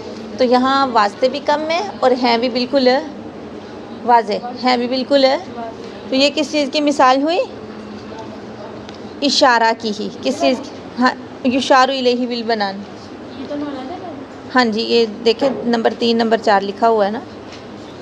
نمبر 5، فَأَصْبَحَ يُقَلِّبُ كَفَّيْهِ عَلَى مَا أَنفَقَ فِيهَا وَهِيَ خَاوِيَةٌ۔ قرآن پاک کی آیت ہے، لفظی ترجمہ یہ ہے کہ وہ اپنی دونوں ہتھیلیاں اس پر ملنے لگا جو اس نے اس باغ پر کیا تھا، اور وہ باغ اجڑا ہوا تھا۔ مطلب یہ کہ وہ اپنے نقصان پر شدید افسوس اور پچھتاوے کا اظہار کرنے لگا۔ ہاتھوں کو ملنا، الٹنا پلٹنا ایک جسمانی حرکت ہوتی ہے جو شدید نقصان یا افسوس کے وقت انسان سے بے اختیار سرزد ہو جاتی ہے۔ تو اس میں بھی اچھا اردو میں ہم سمجھتے ہیں، ہم کہتے ہیں وہ بندہ ہاتھ ملتا رہ گیا، مطلب جب بھی ہم یہ جملہ بولتے ہیں کہ وہ بندہ ہاتھ ملتا رہ گیا تو فوراً ہمارے دماغ میں کیا آتا ہے؟ ہاں، اس کو اچھا خاصا نقصان ہوا ہے، تو مطلب واسطے بھی کم ہیں اور بالکل واضح ہیں۔ تو یہ کس چیز کی مثال ہوئی؟ اشارہ کی۔ کس چیز کی مثال ہوئی؟ آگے ہم باب نمبر 2 شروع کرنے لگے ہیں، یہ ہے علم معنی۔ ابھی تک جو آپ نے پڑھا تھا یہ کس کے حوالے سے تھا؟ فصاحت و بلاغت کے اندر انہوں نے کہا تھا جن علوم کے بارے میں بات کی جاتی ہے، پہلا تھا علم بیان۔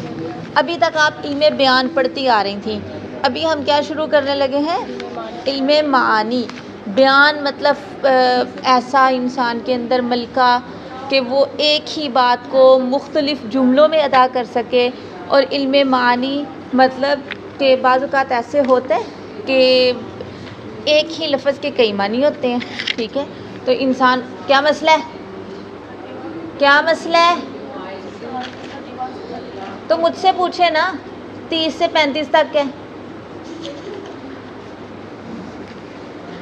علم معنی ان اصول و قواعد کا جاننا جن کے ذریعے سے عربی زبان کے ان احوال سے واقفیت حاصل ہو جس کی بنیاد پر کلام کو مقتضائے حال کے مطابق بنایا جاتا ہو۔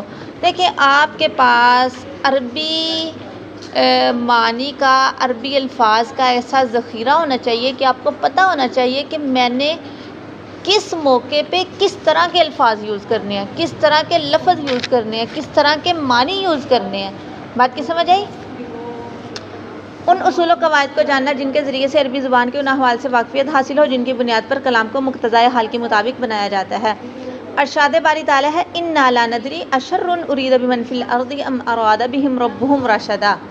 ہم نہیں جانتے کہ زمین والوں کے ساتھ برائی کا ارادہ کیا گیا یا پھر ان کے رب نے ان کے ساتھ اچھائی کا ارادہ کیا۔ دیکھیں اچھائی یا برائی دینے والی ذات کون سی ہے؟ اگر ہم ڈائریکٹ ایسے کہیں اللہ برائیاں دیتا ہے تو یہ مطلب گستاخی میں آتا ہے نا۔ تو اچھائی کی نسبت تو اللہ کی طرف کر دی گئی، بظاہر فاعل بنایا گیا، لیکن برائی کی نسبت اللہ کی طرف نہیں کی گئی بلکہ فعل مجہول کا صیغہ استعمال کیا گیا۔ بات کی سمجھ آ رہی ہے؟ اسی کو علم معنی کہتے ہیں۔ آپ کو پتہ ہونا چاہیے کہ کس طرح کے معنی مجھے کس بندے کے لیے استعمال کرنے ہیں، کون سا بندہ کس کیٹیگری کا ہے، مجھے کس کے لیے کیا جملہ استعمال کرنا ہے، یہ انسان کو پتہ ہونا چاہیے۔ تو یہی ہمیں سکھاتا ہے علم معنی۔ بات کی سمجھ آ رہی ہے؟ اچھا اتنا تو آپ کو سمجھ میں آ گیا۔ یہ آپ اپنے لفظوں میں بھی کر سکتی ہیں جیسے میں نے بھی آپ کے سامنے رکھا۔ تو کہتے ہیں کہ علم معنی میں اصولی طور پر کچھ چیزیں آتی ہیں جن کے بارے میں بحث کی جاتی ہے۔ خبر و انشاء، قصر، نمبر 3 فصل و وصل، نمبر 4 تقدیم و تاخیر، نمبر 5 ذکر و حذف، نمبر 6 اعجاز و اطناب اور مساوات۔ ان سب کی تفصیل آپ لوگ آگے پڑھیں گے۔ یہاں پہ ان کے لفظوں کو دیکھ کے پریشان نہیں ہونا کہ یہ کس کو کہتے ہیں، اعجاز، اطناب، مساوات، یہ نئے لفظ پڑھے ہیں نا، تو آگے وہ سارا تفصیلاً بیان کریں گے۔ سوالوں کے جواب اندر سے ہی ملیں گے۔ اچھا وہ کہتے ہیں ما صابک من حسنۃ فمن اللہ، جو بھی آپ کو اچھائی پہنچتی ہے وہ اللہ کی طرف سے ہے، اور جو بھی آپ کو برائی پہنچتی ہے وہ آپ کے اپنے نفس کی طرف سے۔ حالانکہ اچھائی کا بھی خالق کون ہے اور برائی کا بھی خالق کون ہے، لیکن اللہ کی شان میں گستاخی آتی ہے نا اگر ہم ڈائریکٹ کہہ دیں۔ تو اس لیے کیا کہا گیا کہ جو بھی آپ کو اچھائی پہنچے وہ کس کی طرف سے ہے؟ جو بھی اچھائی پہنچتی ہے وہ اللہ کی طرف سے ہے، اور جو آپ کو برائی پہنچتی ہے مطلب ذریعہ تو آپ ہی بنے، اللہ ڈائریکٹلی کسی کو برائی نہیں پہنچاتا۔ ہاں انسان کے اعمال، انسان کے کرتوت جو ہوتے ہیں اس کی بدولت اللہ رب العزت کسی انسان کو برائی دیتے ہیں۔ تو جو بھی آپ کو برائی پہنچتی ہے وہ کس کی طرف سے ہے؟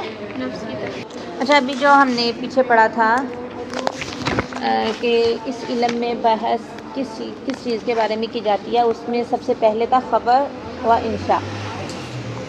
دیکھیں کوئی بھی جملہ ہے نا اپنے مفہوم کے اعتبار سے اس کی کتنی قسمیں ہیں؟ 2۔ یہ آپ لوگوں نے علم نحو میں پڑھا ہے، جیسے جملہ اسمیہ ہو گیا، جملہ خبریہ ہو گیا، جملہ انشائیہ ہو گیا۔ تو اس میں انہوں نے کہا 2 قسمیں ہیں، خبر اور انشاء خبر وہ کلام ہوتا ہے جس کے قائل کو سچا یا جھوٹا کہا جا سکتا اور انشاء وہ کلام ہوتا ہے جس کے کہنے والے کو سچا یا جھوٹا نہیں، یہاں کہا جا سکے، اور انشاء میں ہاں یعنی اس کے بالکل الٹ ہوگا۔ اور خبر وہ کلام ہے جس کے قائل کو سچا یا جھوٹا کہا جا سکے۔ آپ اس کی وضاحت اپنے لفظوں میں کر سکتی ہیں، ضروری نہیں جیسے اوپر لکھا ہوا آپ نے سیم وہی بولنا ہے۔ سمجھ آئی بات کی؟ آگے وضاحت میں ہی انہوں نے یہ بولا تھا صدق، ٹھیک ہے۔ دیکھیں صادق سچے بندے کو کہتے ہیں، کاذب جھوٹے کو کہتے ہیں، پتہ ہے نا آپ کو اس بات کا۔ تو اس کی مثالیں زید قائم، زید ذہبہ۔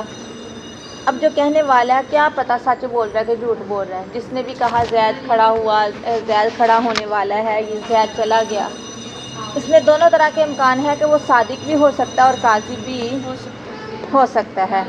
ارکان خبر، خبر کے بنیادی طور پہ 2 جز ہوتے ہیں، محکوم فی اور محکوم علیہ۔ پڑھا نا آپ نے نحو میں؟ محکوم علیہ وہ چیز جس کی طرف خبر میں مذکور حکم اور صفت کی نسبت ہے، کی جائے۔ جیسے اوپر دیکھیں زید یذہب، زید محکوم علیہ تھا، زید کیا تھا؟ اور محکوم بھی جس کے ساتھ حکم لگایا جائے، جیسے ذہبہ ہو گیا، یذہب ہو گیا۔ بات کی سمجھ آ رہی ہے؟ اور اسی کو مسند الیہ اور مخبر عنہ بھی کہتے ہیں، اسی کو مسند الیہ اور مخبر۔ اچھا مثالیں مبتدا، فاعل، نائب فاعل، نیز، نواسخ، یہ سارے قسمیں آئیں گے محکوم علیہ میں، یہ سارے قسمیں آئیں گے۔ اور محکوم بھی وہ وصف ہے جس کی محکوم علیہ کی طرف نسبت کی جائے۔ دیگر تعبیرات، اسی کو مسند اور مخبر بھی کہہ دیا جاتا ہے، اس کو مسند اور مخبر جو ہے اب اس میں کون سی چیزیں آئیں گی؟ فعل، شبہ فعل، خبر، نواسب کی خبر، اور وہ مبتدا جو اپنے بعد ایک اسم ظاہر کو رفع دیا کرتا ہے، ارکان سے زائد کلمات۔ خبر کے اندر پائے جانے والے وہ کلمات جو محکوم علیہ بھی نہیں ہوتے اور محکوم بھی نہیں ہوتے، ٹھیک ہے، وہ سب قیود شمار ہوتے ہیں، شرط یہ کہ وہ دونوں ارکان میں سے کسی کا مضاف الیہ یا صلہ نہ ہو، ورنہ وہ ارکان ہی کے حکم میں ہوتے ہیں۔ قید کے طور پر یہ کچھ چیزیں ہیں جو اس میں آتی ہیں، یعنی جن کو ارکان سے زائد کلمات بولا جاتا ہے، قیود بولا جاتا ہے، جیسے الفاظ شرط، الفاظ نفی، مفعول کی تمام اقسام، حال، تمیز، توابع اور نواسب۔ کافی ہے۔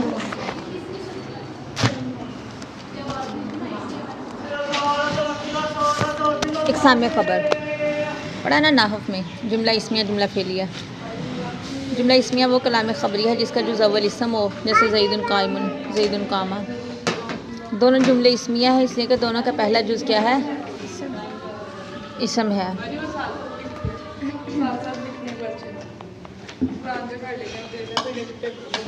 جملہ اسمیہ سے دو فائدے حاصل ہوتے ہیں۔ نمبر ایک کہ اس سے مسند الیہ کے لیے مسند کے ثبوت کا علم ہوتا ہے، یہ اس کا عام فائدہ ہے، جیسے زید قائم یا زید قامہ، اس میں کیا ہے کہ مسند الیہ کے لیے کھڑے ہونے کے ثبوت کا علم ہے۔ فائدہ ثانیہ، مسند الیہ کے لیے مسند کا استمرار۔ لیکن یاد رکھیں یہ ہر موقع پر نہیں ہوتا بلکہ کہیں کہیں پر ہوتا ہے۔ قرینہ یہ ہوتا ہے کہ خبر فعل نہ ہو بلکہ شبہ فعل ہو یا صفت کا کوئی صیغہ ہو، جیسے زید قائم جو کہ خبر قائم اسم ہے، اس لیے اس سے زیاد کے محض قیام کا علم ہو رہا ہے۔ علم نہیں ہو رہا بلکہ قیام کے ساتھ ساتھ دوام کا بھی ہو رہا ہے، بمقابلہ زید قامہ کے، کہ اس سے کسی خاص موقع کی نسبت اس کے کھڑے ہونے کا علم ہوتا ہے۔ کیا مسئلہ ہے خاصہ کلاس؟ جملہ فعلیہ وہ کلام خبری ہے جس کا پہلا جز فعل ہو، جس کا پہلا جز جیسے قام زید، کسی مخصوص زمانے میں، خواہ ماضی کا ہو، حال کا ہو، مستقبل کا ہو، اس میں مسند الیہ کے لیے مسند کا حدوث اور وجود، جیسے قام زید میں ہے۔ اس کے کیا فائدے ہیں؟ استمرار تجددی، مطلب یہ ہے کہ فعل کسی چیز کے برابر اور بار بار پائے جاتے رہنے کو بتاتا ہے۔ یہ فائدہ کبھی کبھی قرائن کی بنیاد پر حاصل ہوتا ہے اور قرینہ فی المضارع ہوتا ہے۔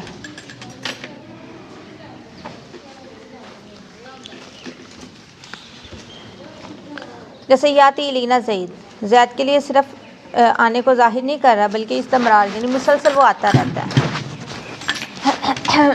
تقسیم دوم با اعتبار حال مخاطب، مخاطب کے حال کے اعتبار سے فعل کی 3 قسمیں ہیں، اس لیے کبھی مخاطب ایسا ہوتا ہے کہ اس کی مخبر ہی کے متعلق کوئی علم نہیں ہوتا، وہ اس کے ذہن میں ہوتا ہی نہیں، اور کبھی اس کی بابت شک یا تردد ہوتا ہے، اس لیے اس اعتبار سے کتنی قسمیں بنتی ہیں؟ یعنی مخاطب کے حال کے اعتبار سے کتنی تقسیم ہے اس کی؟ 3 قسمیں ہیں، ابتدائی، طلبی اور انکاری۔ ابتدائی وہ خبر جس میں مذکور مخبر بھی کا مخاطب کو بالکل علم نہیں۔ دیکھیں میں آپ سے کہتی ہوں آپ کے بابا آئے، آپ کو نہیں پتا تھا، بالکل علم تھا ہی نہیں۔ تو طلبی وہ ہوتے ہیں جس میں کسی کو شک ہوتا ہے، وہ تحقیق چاہتا ہے، وہ کیا چاہتا ہے؟ تحقیق چاہتا ہے۔ ٹھہرو، جیسے نابا کا جا، یعنی مخاطب کو اپنے والد کے آنے کی تو خبر تھی لیکن ابھی تردد میں تھا کہ ابھی آئے کہ نہیں۔ خبر انکاری وہ جس میں یعنی اگلے پیچھے ہونا، اس میں نا تاکیدی کلمات کو لانا ضروری ہوتا ہے۔ ایسے ہی ہوتا ہے کہ جیسے اگلے بندے کو یقین ہی نہیں تھا کہ ایسے ہو سکتا ہے، تو خبر انکاری دے دے اس کو، جاؤ وہ لے لو۔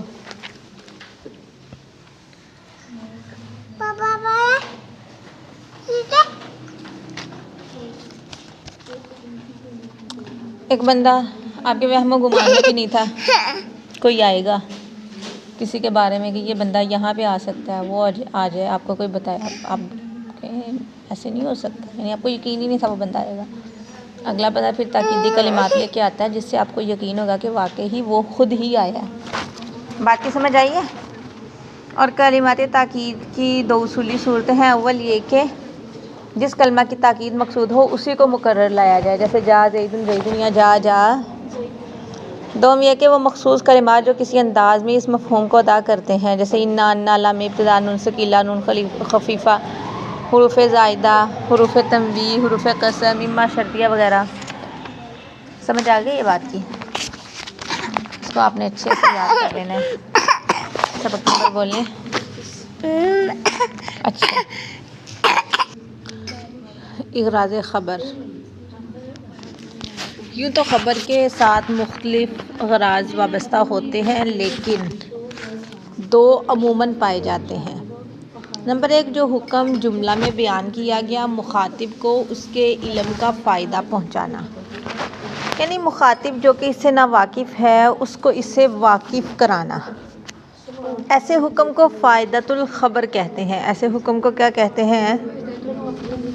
اور یہ غرض ان تمام خبری جملوں میں ہوتی ہے جن کے ذریعے مخاطب کو کسی نامعلوم امر کی خبر دی جاتی ہے. مخاطب کو نمبر 2، مخاطب کو یہ فائدہ پہنچانا اور یہ بتانا کہ متکلم اس خبر کے مضمون سے واقف ہے. یعنی ایک تو دوسرے کو بتانا، دوسرا یہ کہ دوسرے کو یہ باور کروانا کہ اچھا جو کام آپ کر رہے ہو نا اس کا مجھے علم ہے. اسے لازم الفائدہ کہتے ہیں. اسے کیا کہتے ہیں؟ ایسا وہاں ہوتا ہے جہاں متکلم مخاطب کے سامنے کسی چیز کا ذکر کرے جو مخاطب کے علم میں ہو، اور کسی وجہ سے مخاطب یہ سوچ سکتا ہو کہ متکلم کو اس کا علم ہے. جیسے کوئی کہتا ہے لقد نہست من نومک اليوم مبکرا، آج تو آپ نیند سے بہت جلدی بیدار ہو گئے، آج تو آپ نیند سے. تو اس جملے میں کیا ہے؟ مقصد یہ نہیں ہے کہ مخاطب کو یہ بتایا جا رہا ہے کہ بھئی آپ جلدی بیدار ہو گئے ہو، کیونکہ اس کو تو پتہ ہے، وہ تو خود بیدار ہوا ہے. بس واقف کروانا ہے کہ آج آپ بہت جلدی بیدار ہو گئے ہیں، مطلب پہلے کی نسبت. اچھا، مزید اس کے اور بھی اغراض ہیں، جیسا کہ استرحام، مخاطب سے رحم کا سوال کرنا، جیسے رب انی لما انزلت الی من خیر فقیر. جملہ خبریہ ہے، واضح لفظوں میں نہیں کہا گیا کہ اللہ مجھے یہ چیز چاہیے، مجھے آپ عطا کر دیں. بس یہ خبر کی غرض تھی کہ ایک جملہ ایسا بولا گیا کہ جس میں گویا کہ مخاطب سے رحم کا سوال کیا گیا، مخاطب سے تحسر. دیکھیں، رب انی وضعتها انثی، جملہ خبریہ ہے. اغراض خبر کیا ہے؟ حسرت کا اظہار. حضرت مریم کی والدہ کا بیان کہ کاش رب انی وضعتها، یعنی اللہ کو بتایا نہیں جا رہا کہ اللہ کو تو پہلے ہی پتہ ہے، بس یہ کہ حسرت کا اظہار ہے. کیا ہے؟ اظہار ضعف. جیسے حضرت زکریا کا ارشاد، یہاں مطلب بتانا مقصود نہیں ہے اللہ میں کمزور ہو گیا ہوں، میری ہڈیاں کمزور ہو گیا، بلکہ اپنے ضعف پن کا اظہار کیا جا رہا ہے. اپنے ضعف پن کا اظہار کیا جا رہا ہے. اظہار فخر کا اظہار ہوتا جملہ خبریہ ہی ہے، لیکن مقصد فخر کا اظہار ہوتا ہے. مطلب فخر کا کہتے ہیں اذا بلغ الفطام لنا صبی ساجدینا اذا بلغ الفطام لنا صبی تخر له الجبابر ساجدینا، کہ جب ہمارا کوئی بچہ دودھ چھڑانے کی عمر کو پہنچتا ہے تو بڑے بڑے جابر بادشاہ اس کے آگے سجدے میں گر پڑتے ہیں. تو یہ مطلب یہ ہے کہ شاعر جو ہے نا وہ اپنے قبیلے کی شان و شوکت کو بیان کر رہا ہے. مطلب یہ نہیں کہ بادشاہ سچ میں آ کر بچوں کے آگے سجدہ کرتے ہیں، نہیں، بلکہ وہ اپنے قبیلے کی طاقت کا اظہار کر رہا ہے. ٹھیک ہے. تحریض، کسی کام پر ابھارنا، یعنی ظاہراً ایسے لگ رہا ہے جیسے کسی کو بتایا جا رہا ہے کہ لیس اخو الحاجات من بات نائما ولکن اخوہا من بات علی وحل. ایسے لگ رہا ہے جیسے کوئی بتا رہا ہے کہ ضرورتوں کی فکر کرنے والا وہ نہیں ہے جو راتوں کو نیند سے سویا رہے، لیکن ضرورتوں کی فکر کرنے والا وہ ہے جو خوف کے ساتھ رات گزارے. لیکن بتانا مقصود نہیں ہے، خبر دینا مقصود نہیں ہے. اصل چیز کیا ہے؟ ابھارنا کسی کام پہ کہ بھئی اگر واقعی تم کامیابی چاہتے ہو نا تو تم بھی کچھ کرو، سو کے اپنی شب و روز نہ گزارو. اس کے بعد ہے خبر کی مقتضی سے مطابقت اور عدم مطابقت. علم معنی کے تحت یہ بات آتی ہے کہ کلام مقتضائے حال کے مطابق ہو، اور کلام کو ایسا ہی ہونا چاہیے. خبر میں بھی یہی ہوتا ہے. تو اس کی 3 صورتیں نکلتی ہیں: ایک خالی الذہن اور ناواقف، دوسرا غیر منکر کو منکر کا درجہ دینا، تیسرا منکر کو غیر منکر کا درجہ دینا. نمبر 1 خالی الذہن، مخاطب کو ایسا مخاطب جو شک میں تھا، مخاطب کو شک والے کے درجے میں مان لینا. مخاطب کو شک والے کے درجے میں اس بنیاد پر کہ گزشتہ کلام میں خبر کی طرف اشارہ کرنے والی کوئی چیز گزر چکی ہے اور مخاطب کے حال سے یہ سمجھا جاتا ہے کہ اسے اس کے حق میں تردد ہے. جیسے ان النفس لامارۃ بالسوء. مخاطب کا ذہن اس حکم سے خالی تھا، پھر بھی اس اسلوب میں یہ حکم بیان کیا گیا اس لیے کہ اس سے پہلے کا جو جملہ ہے اس میں اس کا اشارہ موجود ہے، یعنی وما ابرئ نفسی، میں اپنے نفس کو بری کرنے والا نہیں، میں نہیں اپنے آپ کی پاکیزگی بیان کرتا. کیوں؟ کیونکہ ہر کسی کا نفس برائیوں پہ کیا کرتا ہے؟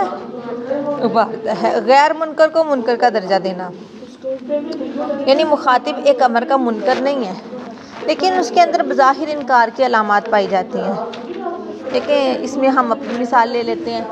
جیسے ہم لوگ ہیں نا، سب کو پتہ ہے قیامت قائم ہونی ہے، سب کو یقین ہے نا، لیکن اعمال ایسے ہیں کہ پتہ چلے کہ واقعی قیامت کی ہمیں فکر ہے نہیں ہے نا. تو یہ اسی کی مثال یہ والی آئے گی. اب منکر کو غیر منکر کا درجہ دینا. ایک بندہ منکر ہے، انکاری ہے، اس کے ساتھ یوں بات کرنا کہ جیسے وہ انکاری نہیں ہے. جیسے اب مکہ والے جو تھے ایک اللہ کے قائل نہیں تھے نا، تو ان سے کہا گیا الہکم الہ واحد، تمہارا معبود ایک ہے. یعنی یوں ان کو بتایا گیا کہ ان کو منکر کو غیر منکر کا درجہ دیا گیا، حالانکہ وہ ایک اللہ کے کیا تھے؟ انکاری تھے. ایک اللہ کے کیا تھے؟ بات کی سمجھ آئی ہے؟ آگے دیکھیں امثلہ ذیل میں اغراض کی نشاندہی کریں.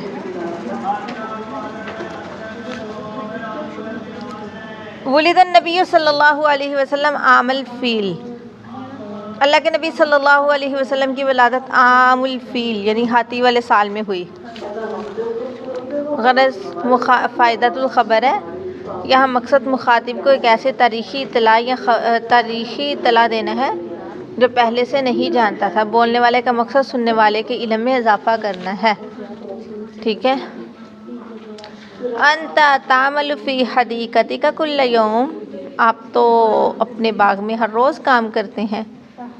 یہ کس کی مثال ہے؟ لازم الفائدہ. ہاں جی، یعنی بولنے والا مخاطب کو اس کے بارے میں ایک بات بتا رہا ہے جو وہ ظاہراً پہلے ہی جانتا ہے. ومکارمی عدد النجوم ومنزلی مأوى الکرام ومنزل الاضیاف. کہتا ہے میری خوبیاں ستاروں کی تعداد جتنی ہے، میری خوبیاں ستاروں کی، اور میرا گھر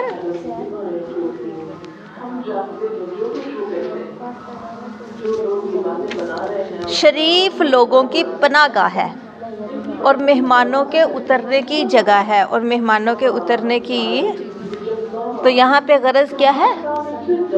اظہار فخر، اظہار ومکارم عدد النجوم ومنزلی مأوى الکرام ومنزل الاضیاف. میری خوبیاں ستاروں کے تعداد جتنی ہے اور میرا گھر شریف لوگوں کی پناہ گاہ ہے اور مہمانوں کے اترنے کی جگہ ہے. اچھا اب یہاں عدم موافقت کی صورتوں کی نشاندہی کرنی ہے، جیسے یہ ہم نے پیچھے پڑھا نا ابھی. تعلمی کا مطلب کیا ہے؟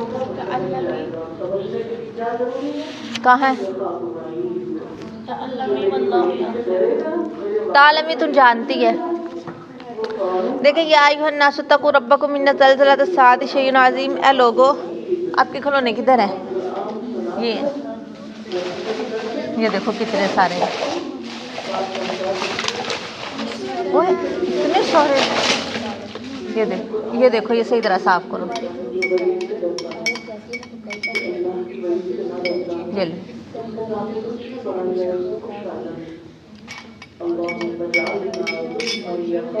یہ جو 3 آپ نے ابھی پڑھے ہیں نا، منکر کو غیر منکر کا درجہ دینا، غیر منکر کو منکر کا درجہ دینا، اور اسی طرح خالی. ہاں جی یہ والا اس میں آپ نے بتانا ہے یا ایھا الناس اتقوا ربکم ان زلزلۃ الساعۃ شیء عظیم.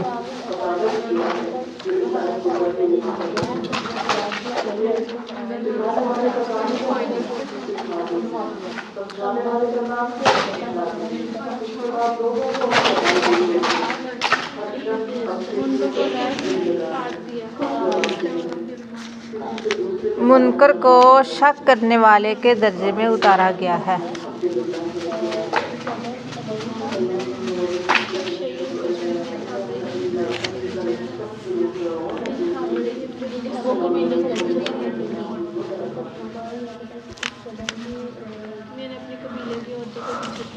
ٹھیک ہے، یہ پہلے والی مثال ہے. یا ایھا الناس اتقوا ربکم ان زلزلۃ الساعۃ شیء عظیم. منکر کو غیر منکر کا درجہ دینا، یہ والا آپ کہہ رہی ہیں. ٹھیک ہے. آج آگے دیکھیں.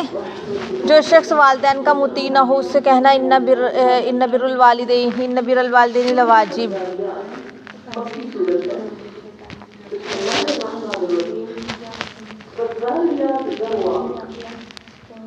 یہ غیر منکر کو منکر کا درجہ دینا. غیر منکر کو ظالم شخص سے کہنا ان اللہ لمطلع علی افعال العباد. اللہ تعالیٰ اطلاع پانے والے ہیں شہروں کے افعال پہ.